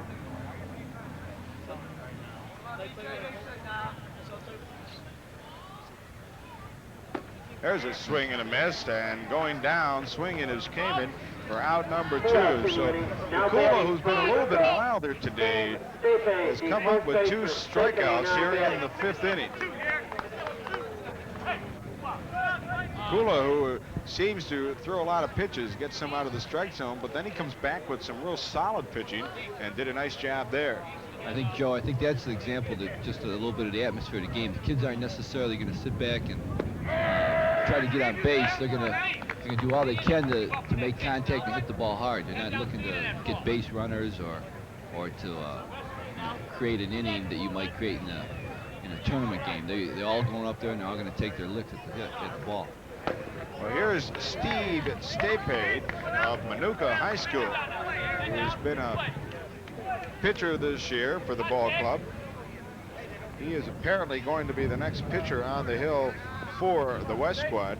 We may also see Kevin Cagle and Joliet West, Bill Giese. A wild pitch gets away, and a runner will score from third base. And Harmeyer scores from third. Moving over to third is Casey, and it's now a 5-0 West lead over the East. A wild pitch.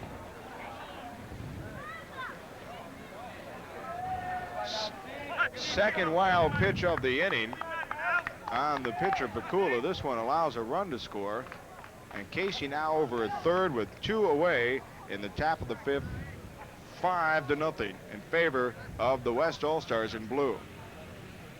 The delivery, and Stape goes down looking, strike 3. So despite the bit of erratic play by the East, Bakula gets 3 strikeouts in the inning and 1 run on 1 hit. No errors and a man left. We go to the bottom of the 5th. It's the West 5 leading the East 5-0.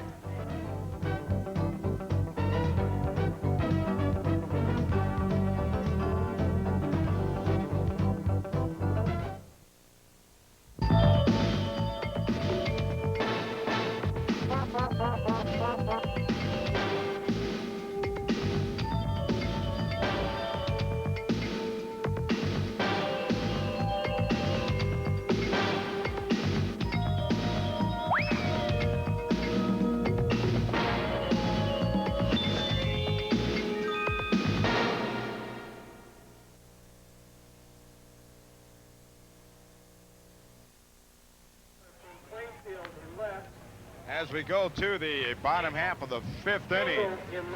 A nice night to take a girlfriend out on a cheap date, I guess, huh, Butch? That's right. It was only a couple dollars to get in tonight, so.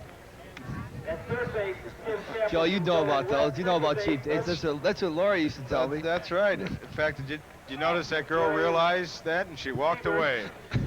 It's 5-0 as we go to the bottom of the 5th, and Joe Passion, along with Butch Markelts, in his first year as head coach of the Providence Celtic Ball Club, having some fun up here in the booth and taking a little bit of a relaxer from all that work that you've had in the last several innings getting this ball game here together. We'll have a pinch hitter, Brett Labine, coming out to the plate for Piazza to open up the bottom of the 5th for the East. And some defensive changes. Kevin Kegler playing field out in left field now. And the new pitcher at the hill is Phil Giese of Joliet West High School.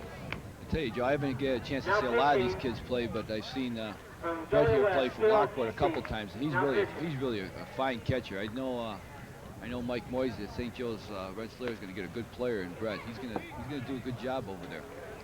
Well, you know, you talk about several college baseball coaches and scouts looking for additional players that are out here today. And I can recall talking with you and Jack Szymanski and Jimmy Hall a few years ago when we broadcasted this on radio. And you talked about that was really the main emphasis, to showcase, give the college scouts one more opportunity to get a look at these seniors, as Labine gets an opportunity to move over to second base after the error on the throw over to first and what appeared to be an easy ground out. Yeah, that's, you know, they especially for the local colleges, you know, sometimes they got to travel around and see kids. And now it's just one more opportunity to see them play, especially against good players, and that gives them a better opportunity to evaluate their talent. Well, it looked for a moment like it would be a routine 5-3 put-out, but the throw goes away, and over to second base on the air goes Brett Labine.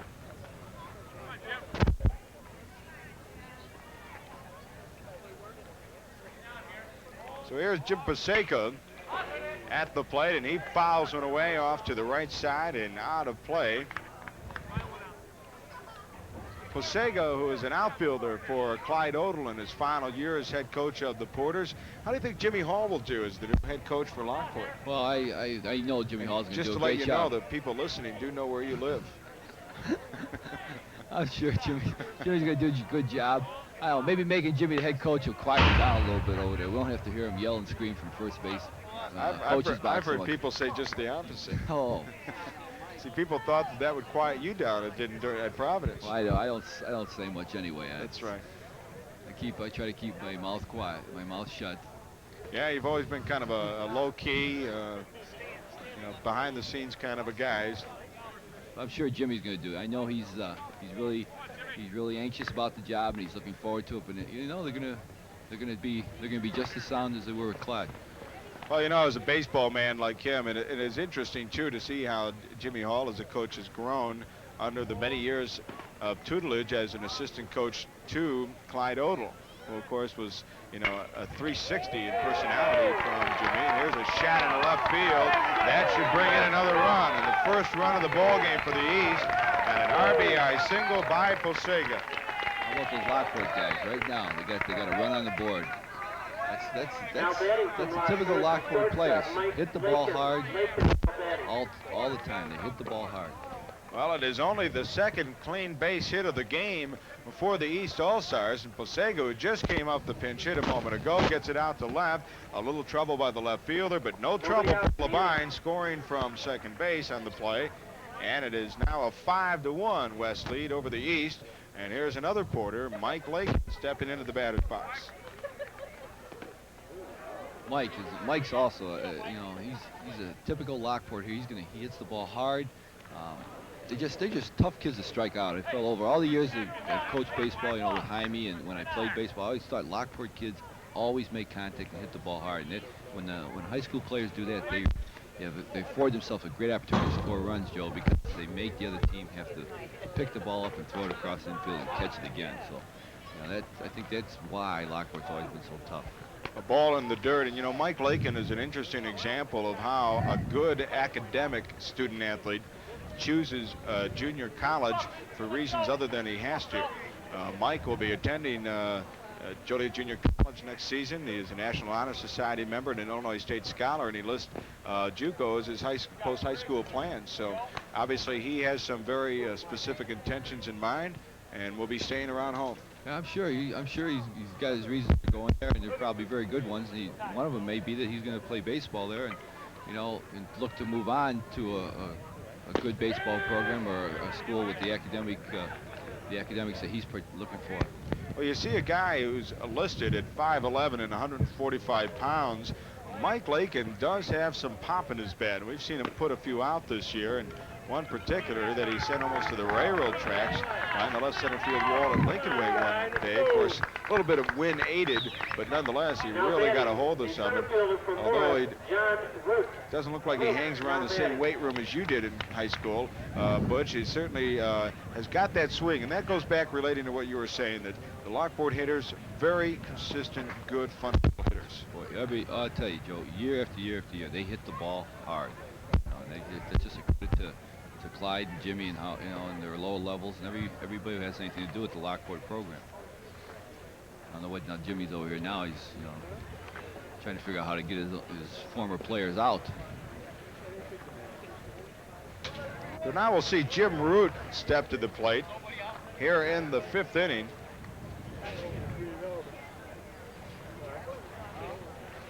John Root, an outfielder from Morris High School, will pinch hit for Petek, who had come in for Cogswell, with runners at first and second base.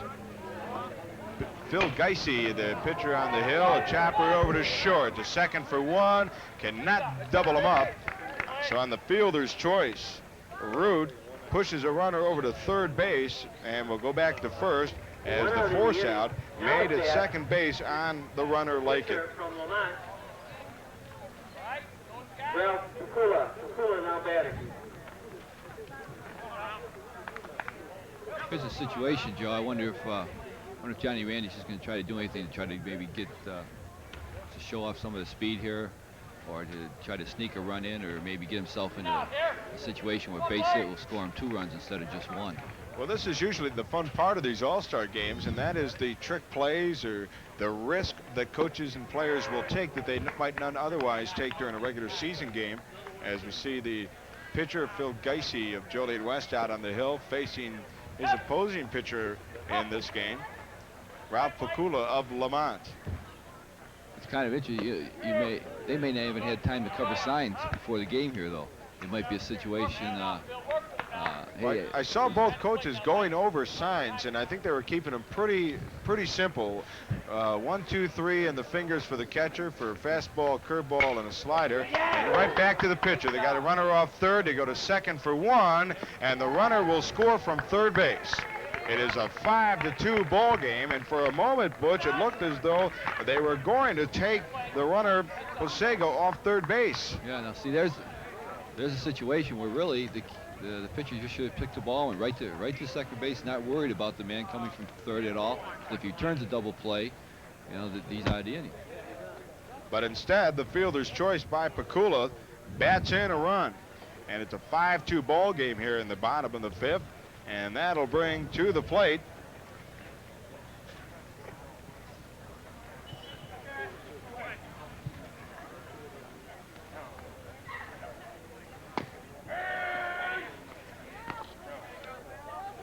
so Brian Phelan back at the plate. He struck out back in the 1st, was pinch hit for Babcock in the 4th, and is now back up.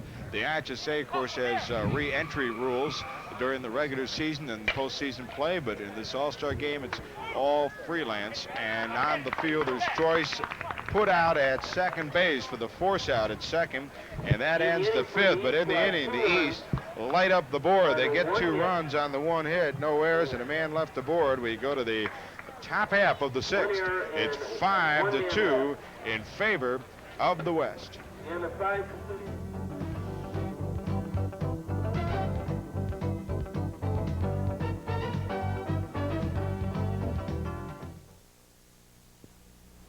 I was dating this guy. I liked him a lot. And we really wanted to, you know, but that's just not me. Today I heard he's got AIDS. I wish he'd been more careful. I'm sure glad I was.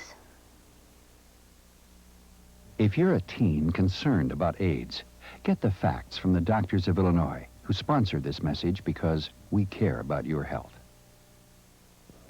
Now, I believe your instructions were quite clear. You have not been doing what you were told, have you? Well, I didn't think I needed to. I felt okay. You mean just because you felt okay, you didn't do what you were told? Well, yes. I mean, help. Look, the American Heart Association wants you to know high blood pressure usually has no symptoms. If left untreated, it can lead to stroke or heart attack. Be sure to follow your doctor's advice. The American Heart Association, we're fighting for your life. Oh, that'd be very good for me. WCTV Channel 15, your channel for exclusive sports, public affairs, and special event coverage.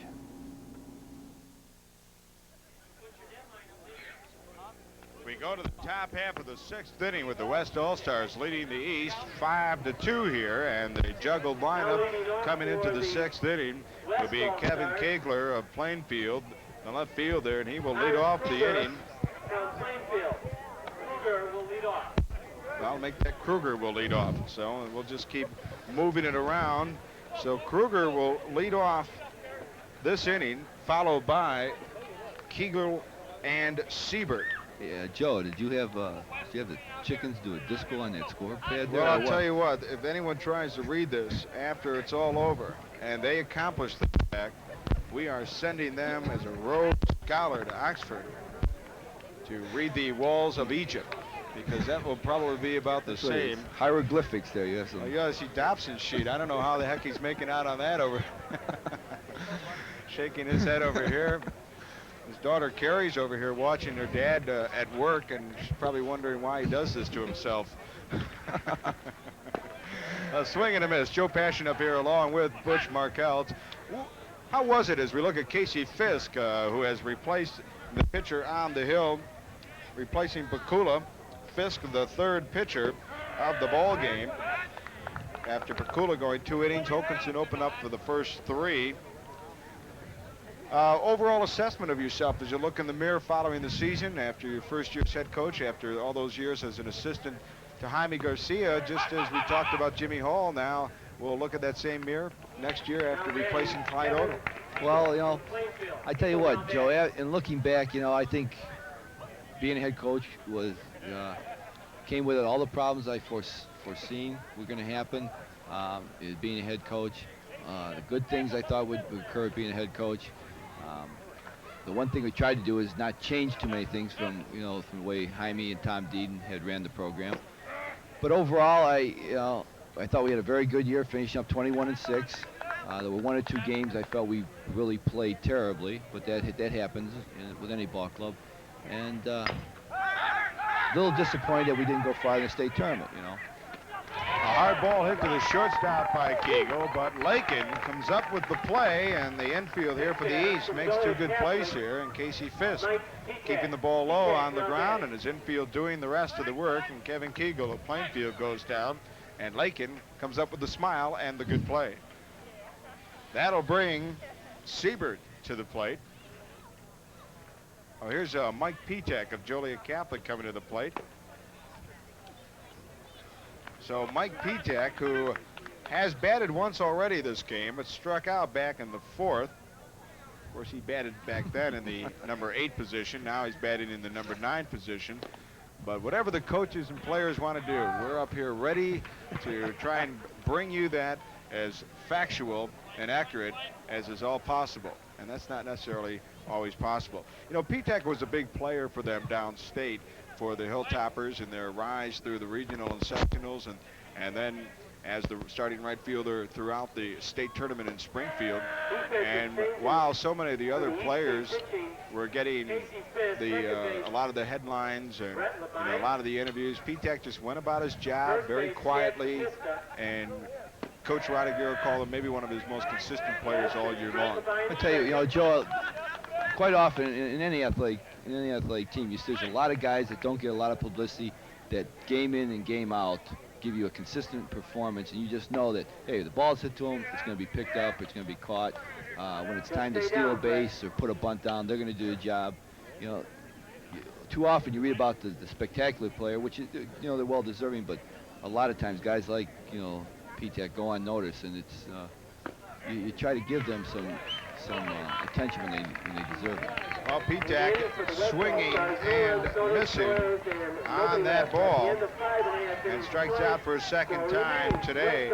And so in the 6th, they go down 1, 2, 3, and we go to the bottom half of the 6th with the East coming up and trailing by 3. We'll be back with more of our high school baseball Game of the Week finale of the 1990 season in just a moment.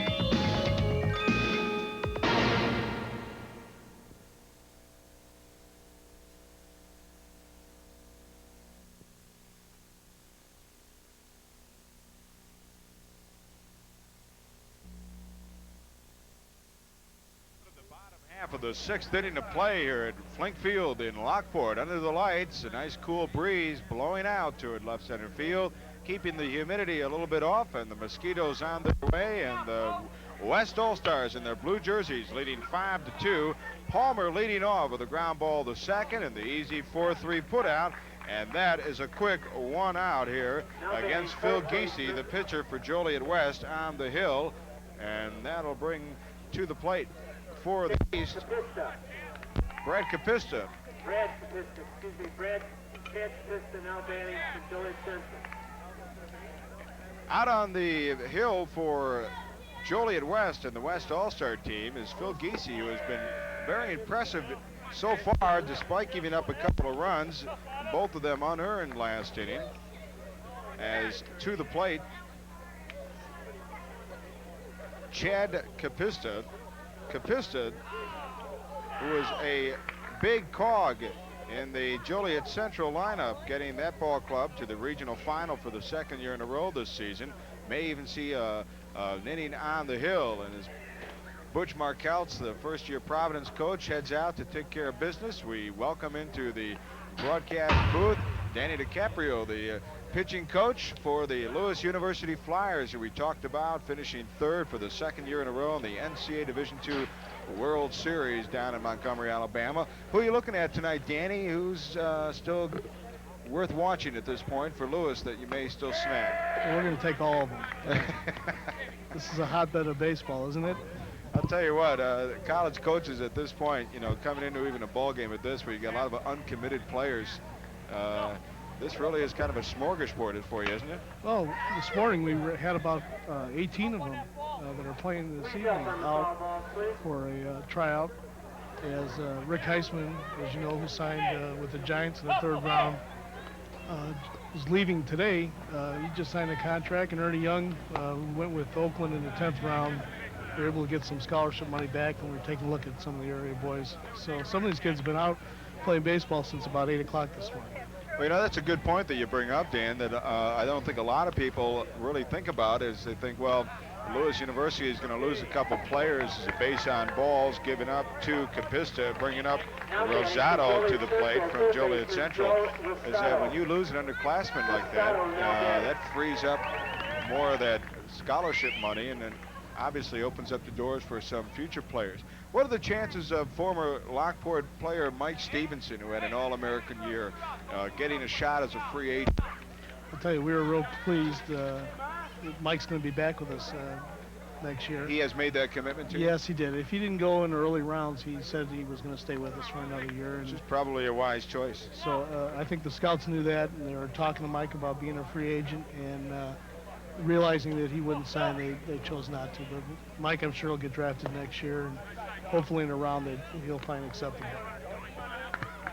Are you surprised that a Randy Russ or another player or two was not drafted higher or did not get maybe the opportunities that you felt you and Coach O'Reilly and Szymanski thought would have been more fair? No, to be honest with you, Randy had just a tremendous season, and we were all happy for him, and he was happy for himself. And sometimes you play great college baseball and you're just not a pro prospect. And some of the all-stars out here this evening have probably great high school careers, but to move up to the next level, you have to have certain skills, and sometimes you just get overpowered. A lot of it has to do with speed, and I'm sure that's one of the things that hurt Randy is his bat speed, although what an outstanding hitter he was, batting over 400 all year for us.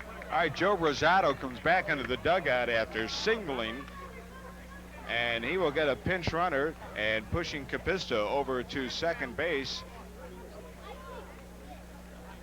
And in the meantime, we'll have some moves being made out onto the field for both teams, apparently.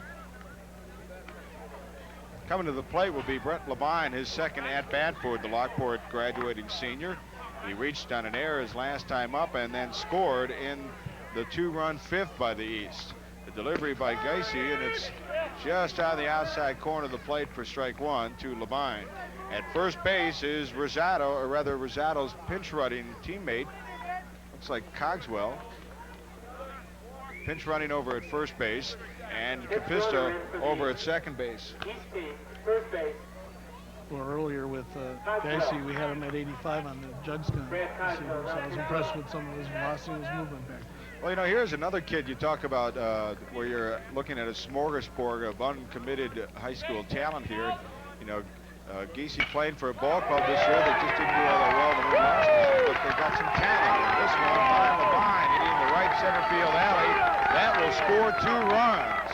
And coming in hard is Capista and Cogswell, and a 2-run double by Brett Levine brings this into a 1-run ball game. A big double for Levine. As a college scout and a recruiter, how do you look at Levine as we look at a replay here, Danny, of his hit and his potential as a collegiate player on any level? Well, I like his swing. Like I said, sometimes it's hard for us to get out and see some of the games, especially this year with the weather the way it was. Usually we all get out on Monday and Fridays, and with the rain, we were playing on Mondays and Fridays. So we like to take advantage of the all-star games. That's really only the second time I've seen him play this year, and still depending on where he is with us. Now Levine will get a rest back to the dugout, and teammate Kendall will come in and pinch run for him at second base with just 1 out here in the top of the 6th and 2 runs already across the board for the East. It's a 5-4 ball game going into the top of the 7th. The 1, 2, and 3 hitters for the West will be coming up, and at this point it remains a guessing game of who they will be, but we'll let you know as they approach the plate. Yeah, I didn't mean to pass on Levine here. It's just I was pretty much concentrating on pitchers this year when I did get out, and I didn't get a chance to see them play but once or twice this whole season. I only saw him bat maybe 2 times. So talk to us then right now as you would maybe Coach O'Reilly in assessing Geisy as a pitcher today. Well, like his velocity, like his movement, like to see him throw more than 1 pitch. as we go out looking at high school pitchers, it isn't always the velocity. We look for pinpoint control, more than just one pitch. A kid to be successful at our level has to have 2 or 3 pitches and be able to throw them all consistently for strikes. Otherwise, they'll zone up on it. Now, I saw Irish O'Reilly, your head coach and boss, down at Springfield at Fairfield Park during the state finals last week, and we talked off the record about some players that Lewis is actively seeking to come out to the Romeoville campus. Is fouling another one away off here to the right side. Well, we're starting to sign our kids right now. We just signed Jonathan Voss out of Joliet Catholic, who went to South Suburban Community So College. he is going to come back to the area. Yeah, we just signed him the other day, and real happy about that. And we got some offers pending. Will he catch for you? Yes, he will. He'll catch DH, maybe play even a little first base for us if need to be. But real happy about signing Jonathan. He's a great ball player. Looked like I saw him out here at the, I believe it was at the regional final here at Lockport, and then at the sectional final. And it looks like he's bulked up and lost a little bit of that flab that he took with him after his senior year here. And hopefully that'll increase his bat speed and put some over our short fence there in right field. Posega, the hitter, with a runner at second and 1 out. First and third are open. The delivery by Geisy, and that is another base on ball. 4 walks now given up in the last 2 innings by the Joliet West senior, and Denny House, managing the West All-Stars, wants to come out to the mound and talk with his pitcher, Geisy, and he may be making a change here or maybe holding them on, and I believe there will be a pitching change for the West All-Stars. And so as we make that pitching change, we'll have a chance here to chat a little bit more with Danny DiCaprio, the pitching coach for the Lewis University Flyers. When you were on our Inside Local Sports Show a few weeks ago, you talked about how this team really came together after the rough start down in Florida at the beginning of the year. What keyed the ball club in some really big victories toward the end of the season? And I guess I'm really going back to that come from behind win in the tournament. Well, I'll tell you, a lot of times when you win a regional or a championship game or go to the World Series, it's not the kids have been performing all year for you. It's someone unexpected, and our bench really came on. Both our bench in terms of hitting and some of our pitchers got hot. They all got hot at the end, and the team in its entirety was just very cohesive, ready to go, and everybody was contributing at the top of their game. And kids like Bobby Seiler came in and did a great job off the bench for us, and hopefully got some experience down at the World Series, and next year we won't just knock on the door, we may win the whole thing. You're going to be having enough players coming back, and then with the recruiting class is usually always shining. I would find it a little bit difficult to believe that you wouldn't have that case. In fact, one of the kids, I believe, going to Mankato State next year, you may see him in the regional final again next year. Well, the one kid that was in relief signed, and hopefully we won't have to see him anymore, thank God.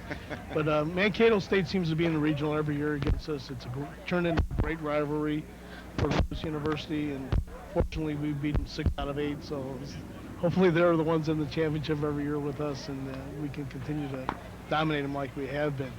Because this team wants to go back next year. We've been to the World Series 3 years in a row now, took a third in 88, and a fifth in 89, and a third now in 90, and hopefully we have everything ready to go. Matter of fact, the recruiting class that we think we're going to bring in is really outstanding, and it could very well be a better ball club than next year. Well, what do you think about Kevin Kegel, an outstanding 3-sport athlete, football, basketball, and baseball, all conference 2 years, the MVP of the Plainfield Wildcats, and Beagle, who beat Morris 1-0 in that big little conference showdown toward the end of the season.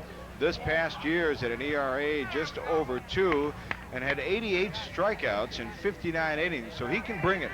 And he will bring it here against Mike Lakin. We had our JV coaches see Kevin pitch 2 or 3 times. This is the first opportunity I've had to see him, actually.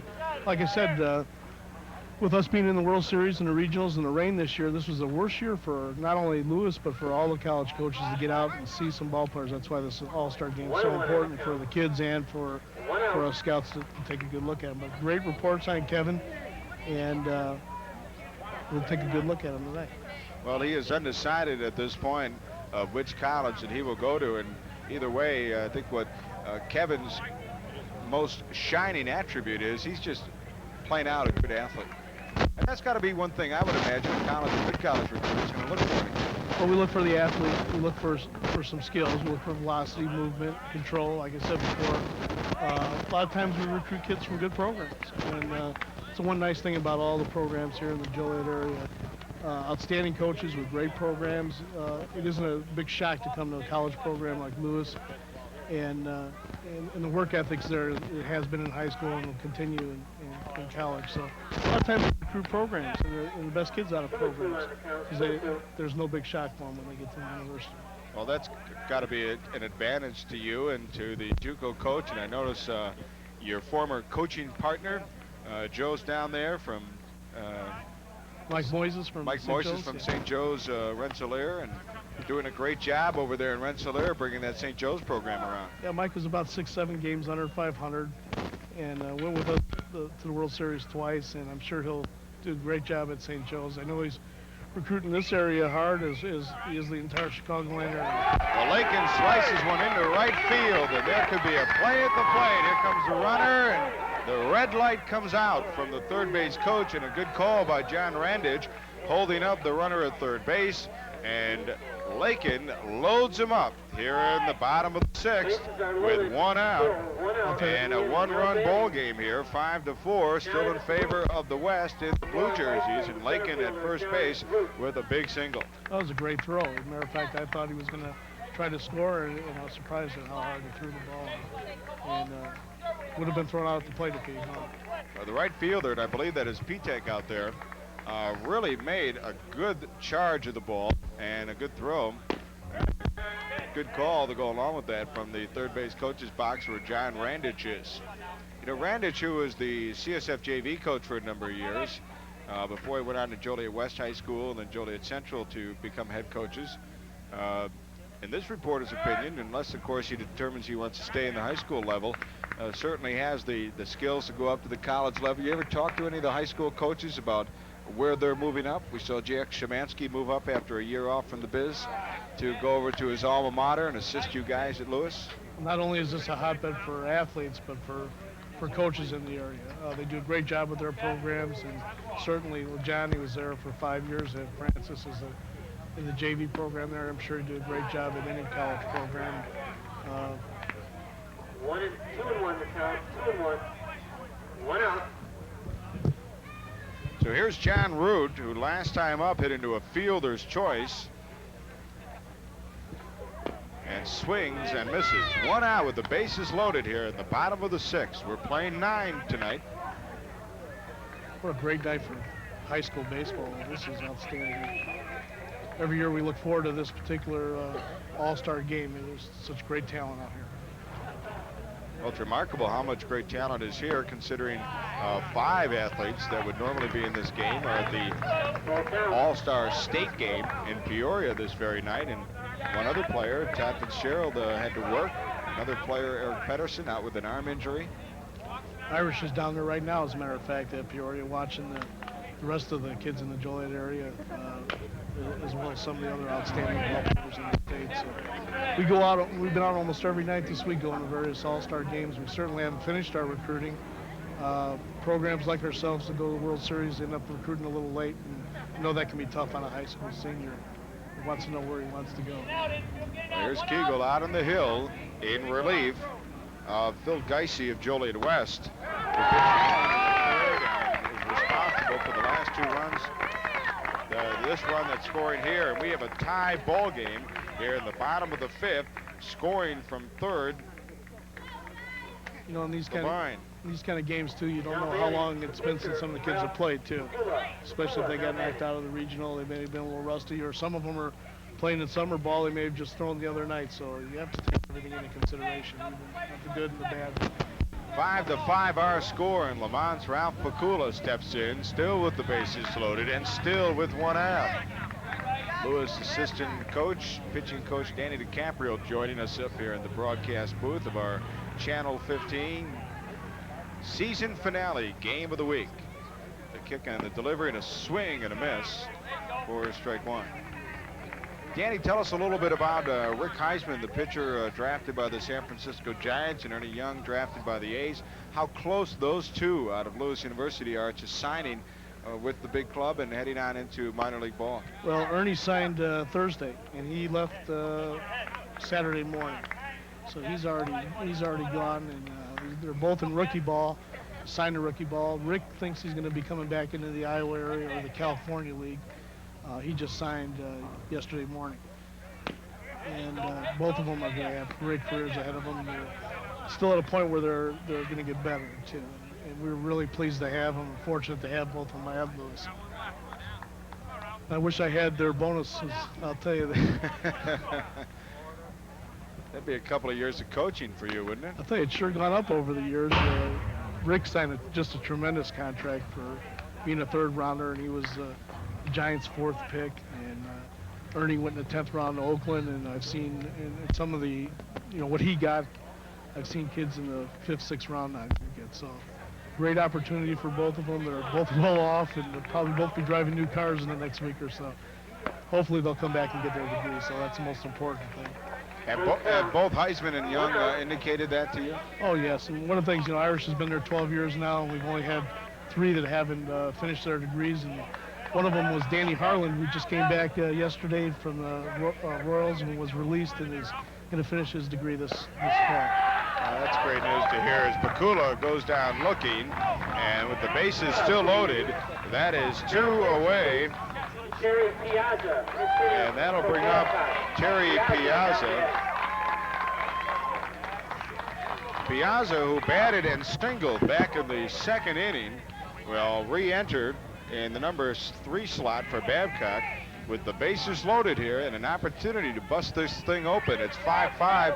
In fact, I'll tell you, Danny, as I look down the third base line and I see the big batters like Piazza and Bursic pick up bats, I think John Ranich is looking to win this ball game right here, but instead Piazza goes after the first pitch and slices it into right field for the final out of the inning. But it's a big inning for the East. They get 3 runs on 3 hits. No errors and 3 men left. No errors and 3 men left. We go to the top half of the 7th inning. It's all tied at 5 apiece. We'll be back with more of the game of the week in just a moment.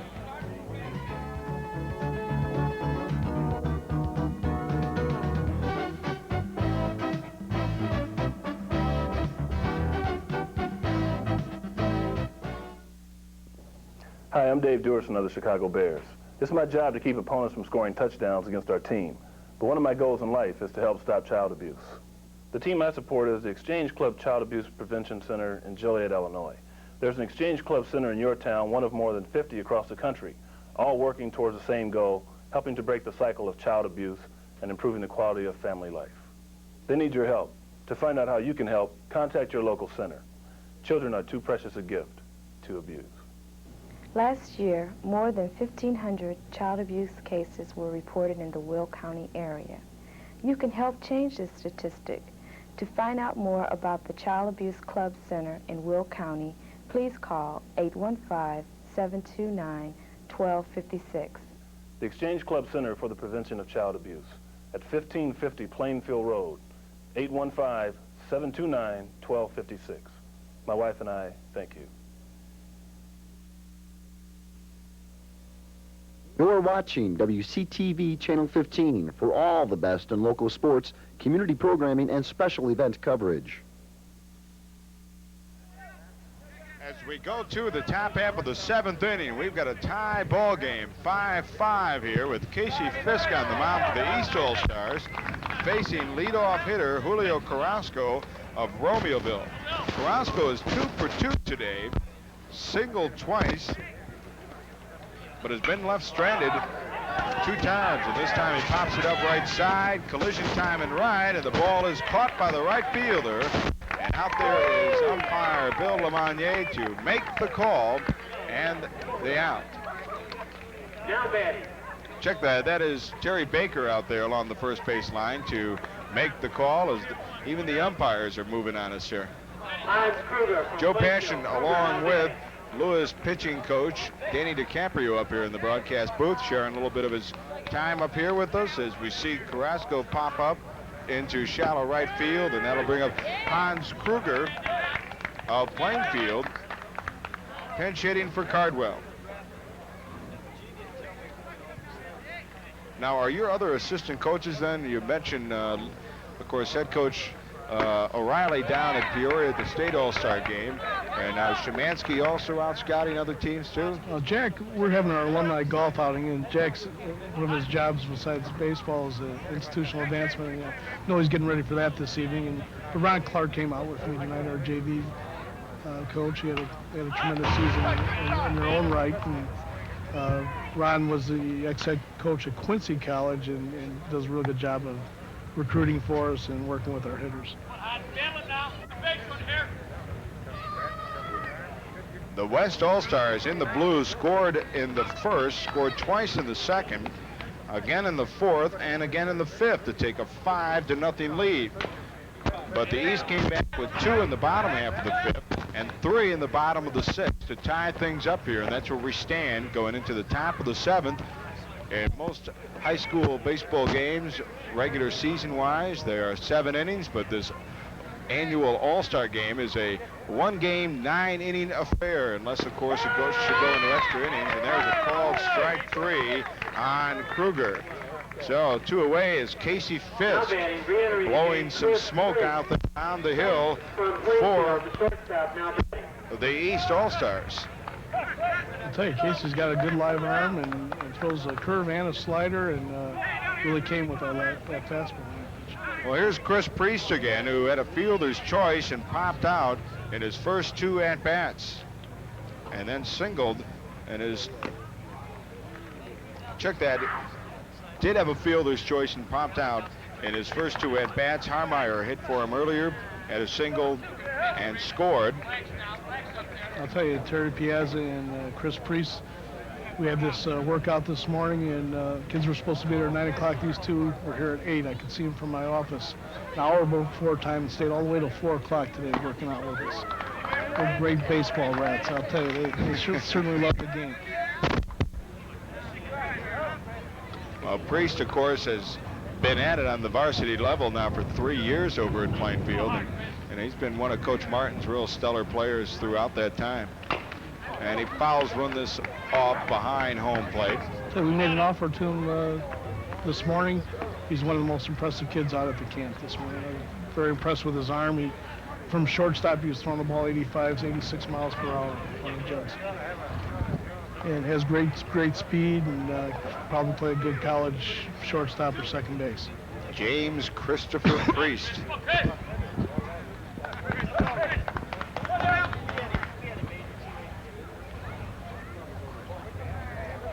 He was the Little 7 Conference MVP this past year, and that is quite an honor considering the strength of that conference the last couple of years. The kick and the delivery, and there is a call, strike 3. Priest disagrees with the call from home plate umpire Tim Kerr, but Casey Fisk gets the final 2 outs looking in the 7th, and we go to the bottom half of the inning. We're tied at 5 between the All-Stars from the West and the All-Stars from the East. Danny DiCaprio, the pitching coach from Lewis, with us. Thanks, Danny, for coming up for a little bit. Best of luck of getting out here and snagging some of the outstanding players from this smorgasbord of town. Well, I really enjoyed coming out and watching the game, and appreciate what you guys have done for high school athletics and baseball in particular. Thanks. Like you, Danny. We're just doing it for the fun. We'll be back with the bottom of the 7th in just a moment.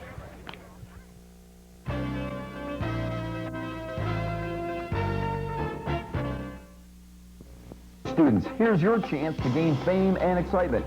WCTV 15 is looking for your programs to broadcast on college night. Give yourself the edge necessary to succeed in television by having your material viewed by thousands. For information, write Continental Cablevision, Studio Coordinator, 1304 Marquette Drive, Romeoville, Illinois, 60441. All entries must have the necessary consents for broadcast and are subject to approval. You're watching WCTV Channel 15 for all the best in local sports, community programming, and special event coverage. Now batting, Pete Burson, the third base. We go to the bottom of the 7th here at Plainfield in Lockport, and many of the starters who had been replaced a few innings ago, coming back into the game, and Pete Bursich will step up to the batter's box here to open up the bottom of the 7th. We are tied at 5. The East All-Stars sent 9 players to the plate in the 6th inning, 6 players to the plate in this 5th, and came up with 2 in the 5th, 3 in the 6th, and have tied this ball game once a 5-0 West lead, and Bursich swings and misses for strike 1. On the hill is Kevin Kegel of Plainfield High School. Kegel, who expects to major in medicine and minor in business when he gets to college, which he is undecided, and Bursich is hit off a foul tip. His only other time at bat, Bursich was hit in the shoulder. I mean, he was hit in the shoulder hard. He didn't flinch, so we weren't even sure that he was hit there. Check that, grounded out his second time at bat, and here in his 3rd at bat, almost does it again. This time he gets it up the middle, and this will be an infield base hit from Pete Bursich. Bursich showing some speed, getting down the line on a good play attempt by the second baseman to get the Providence catcher out at first base.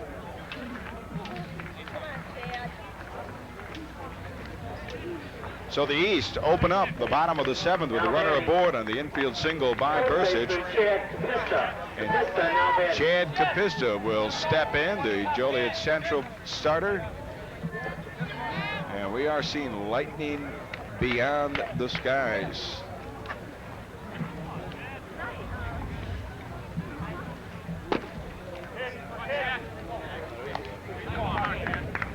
The forecast had called for thunderstorms into the late evening hours, and some of the fans beginning to move over toward the underside of the press box, fearing the onslaught of rain, but it still appears to be way beyond us out toward the northeastern skies.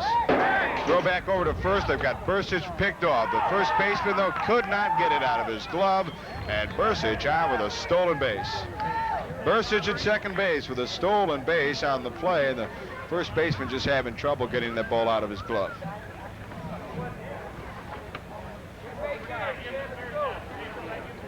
Come on, Chad! Backing off from the bunt was Capista. On deck is Rosado of Joliet Central.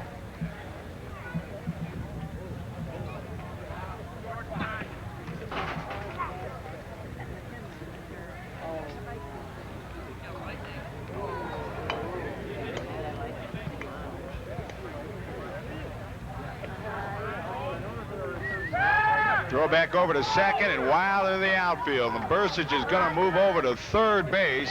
So trying to pick off Pete Bursich has proven to be a problem here for the West infield as the throw goes out into the outfield from the pitcher Kegel, and Bursich moves over to third base and no outs. Capista at the plate and a sure shot here to possibly knock in a run, and the infield will move in.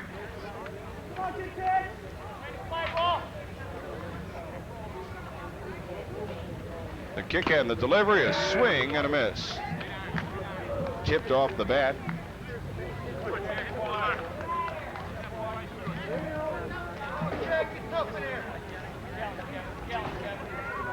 Kegel checks the runner and kicks and delivers, and that is strike 2 call on the outside corner and brings the count full to 3 balls and 2 strikes.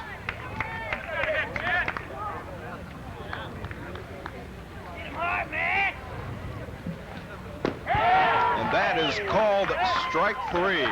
Behind 3-0, Kegel, seemingly flustered out on the hill, comes back and challenges the hitter for the strikeout. And that'll bring up Joe Rosado of Joliet Central. Rosado had that big single in the 6th that led to a 3-run East rally in that inning. Swing and a miss. Rosado going after the fastball in the outside corner.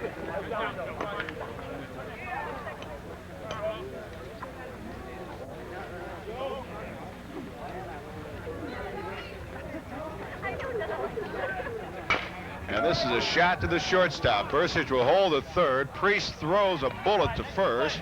And the 6-3 putout brings 2 away here in the 7th as Rosado grounds out to short. And that'll bring up Brett Labine to the plate. Labine had the 2-run double his last time up that keyed that 3-run 6th inning for the East All-Stars.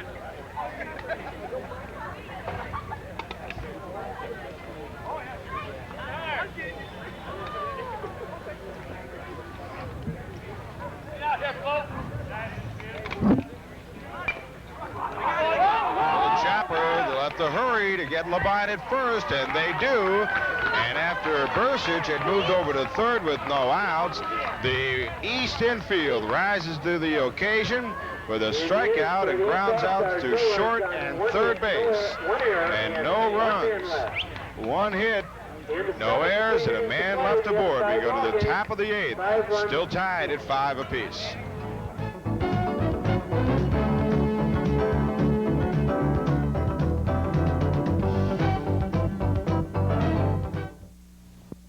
Hi, I'm Dave Duerson of the Chicago Bears. It's my job to keep opponents from scoring touchdowns against our team, but one of my goals in life is to help stop child abuse. The team I support is the Exchange Club Child Abuse Prevention Center in Joliet, Illinois. There's an Exchange Club Center in your town, one of more than 50 across the country, all working towards the same goal, helping to break the cycle of child abuse and improving the quality of family life. They need your help. To find out how you can help, contact your local center. Children are too precious a gift to abuse.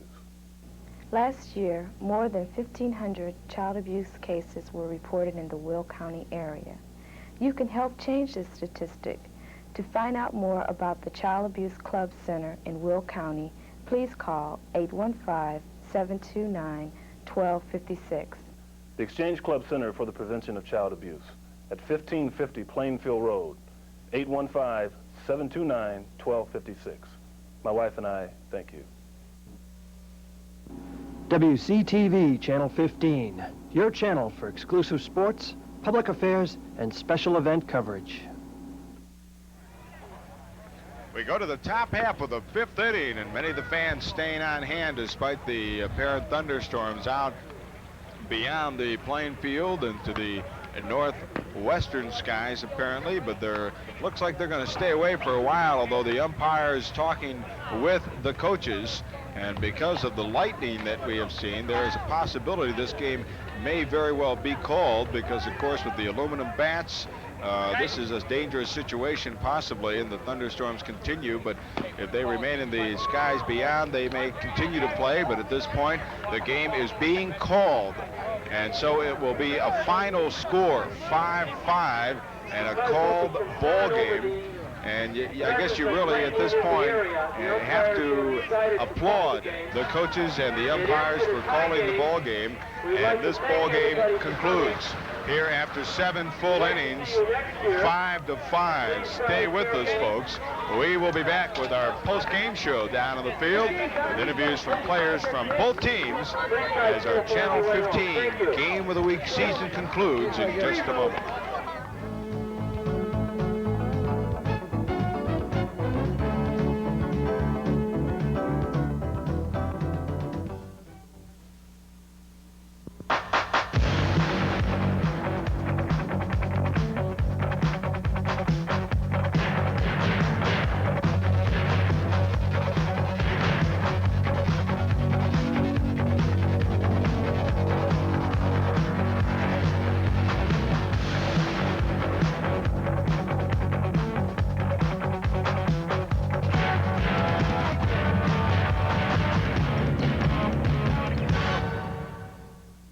Okay, what's the ideal peak to valley on a 32 amp cascade? 4.2 decibels. Yes! At Continental Cablevision, we send our people to school every year to make sure you get the best service possible. Yes! What's the average level behind a customer's TV set? 0 dBmV. Beautiful. Last question. What is the most important component of the entire system? The customer. Ready, let's go to school. Continental Cablevision. We're #1 because we make you #1.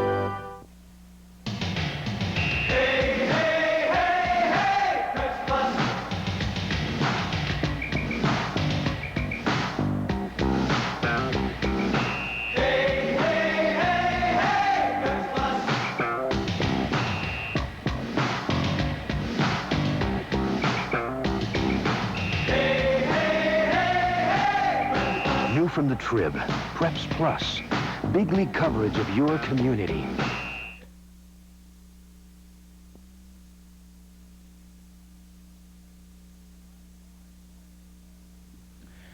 All right, the ball game called prematurely as the thunderstorms way behind us in the northwestern skies, and after 7 full innings of this 4th annual high school Will County Baseball All-Star Game, it closes off at a wash, a sister's kiss, 5-5 tie. And for the 2 assistant coaches of today's game from the East, Lamont's Mike Agnich, who we, of course, are glad to have him on here and see some of his ball players, because one of the Lamont games that was scheduled for a game of the week here on Channel 15 was washed out during the year. And Jimmy Hall, of course, who probably gets too much airtime on this channel, nonetheless, helping out in the West squad. First off, Mike, getting your guys to get showcased one more time here, how important is that for some and several that are still undecided about their college choices? I think it's a very important game out here for these kids, you know, being the last year and senior in high school, give them a lot of recognition, you know, college recruiters and all that. And I think it's great for the kids, and, you know, they worked all year hard, and they deserve it. Jimmy, of course, that was the reason why this game was even brought up in the first place by you and Butch Markels and Jack Szymanski about 5 years ago, and apparently it's running its course well. I think it's done very well, Joe. You know, we've publicized it well. We had a good turnout tonight. We made a little money. The umpires came out, had the balls donated. So I think we get accomplished what we want. Some people came out there, some scouts here, look at some players, and what we want to do is just give a couple kids who might be question marks a chance to prove themselves, and that they can possibly go on and play college baseball, maybe even someday get into pros. Real briefly, guys, we want to get out of here before it rains. I know you do too, Mike. 1 year after coaching Lamont, you guys had a very successful year. Maybe didn't play as well as you wanted at the end of the year. What have you got coming back next year? Will the Indians again be the class of Class A in Will County? Yeah, I think we'll be back next year. We got a young team, a lot of juniors. I'm going to only lose about 5 seniors. So we're going to look tough next year. Our pitching is going to look good for us. We have a sophomore pitcher that pitched last year for us. He's going to be our ace next year. But we got a lot of guys coming back. We're a young team, and I think we're going to do well next year. All right, well, you guys looked at it on the field this year, and I'm sure we'll see a lot of that in the Indians next year. Jimmy, you're going to be the new head coach of the Porters next year, and you'll be able to make all the calls, and I know Clyde's going to be in your corner in a lot of cases. What do you look forward from the Porters for next season? I think we're young. I think we've only got one returning pitcher back, Eric Bielbach, who'll be playing football. But we had a very good sophomore team that won the conference, and we're going to be young. We may struggle a little bit early, but I think we'll play some kids. I think we'll be a good team, Joe. I think the tradition which Clyde has built will continue, and I think Lockport will always be competitive. Guys, thanks so much for being out here. I'll let you guys go and get out of here before the rain comes down. I'll finish up here. Thanks so much. Okay. Jimmy Hall of Lockport and Mike Agnich of Lamont. The line scores here for the East team from the red jerseys today: 5 runs on 6 hits, 1 error, and 7 men left aboard. And for the West, 5 runs on 7 hits, 1 error, and 8 men left aboard. I'd just like to take this moment to thank all of the Channel 15 crew members who have come out here under some torrential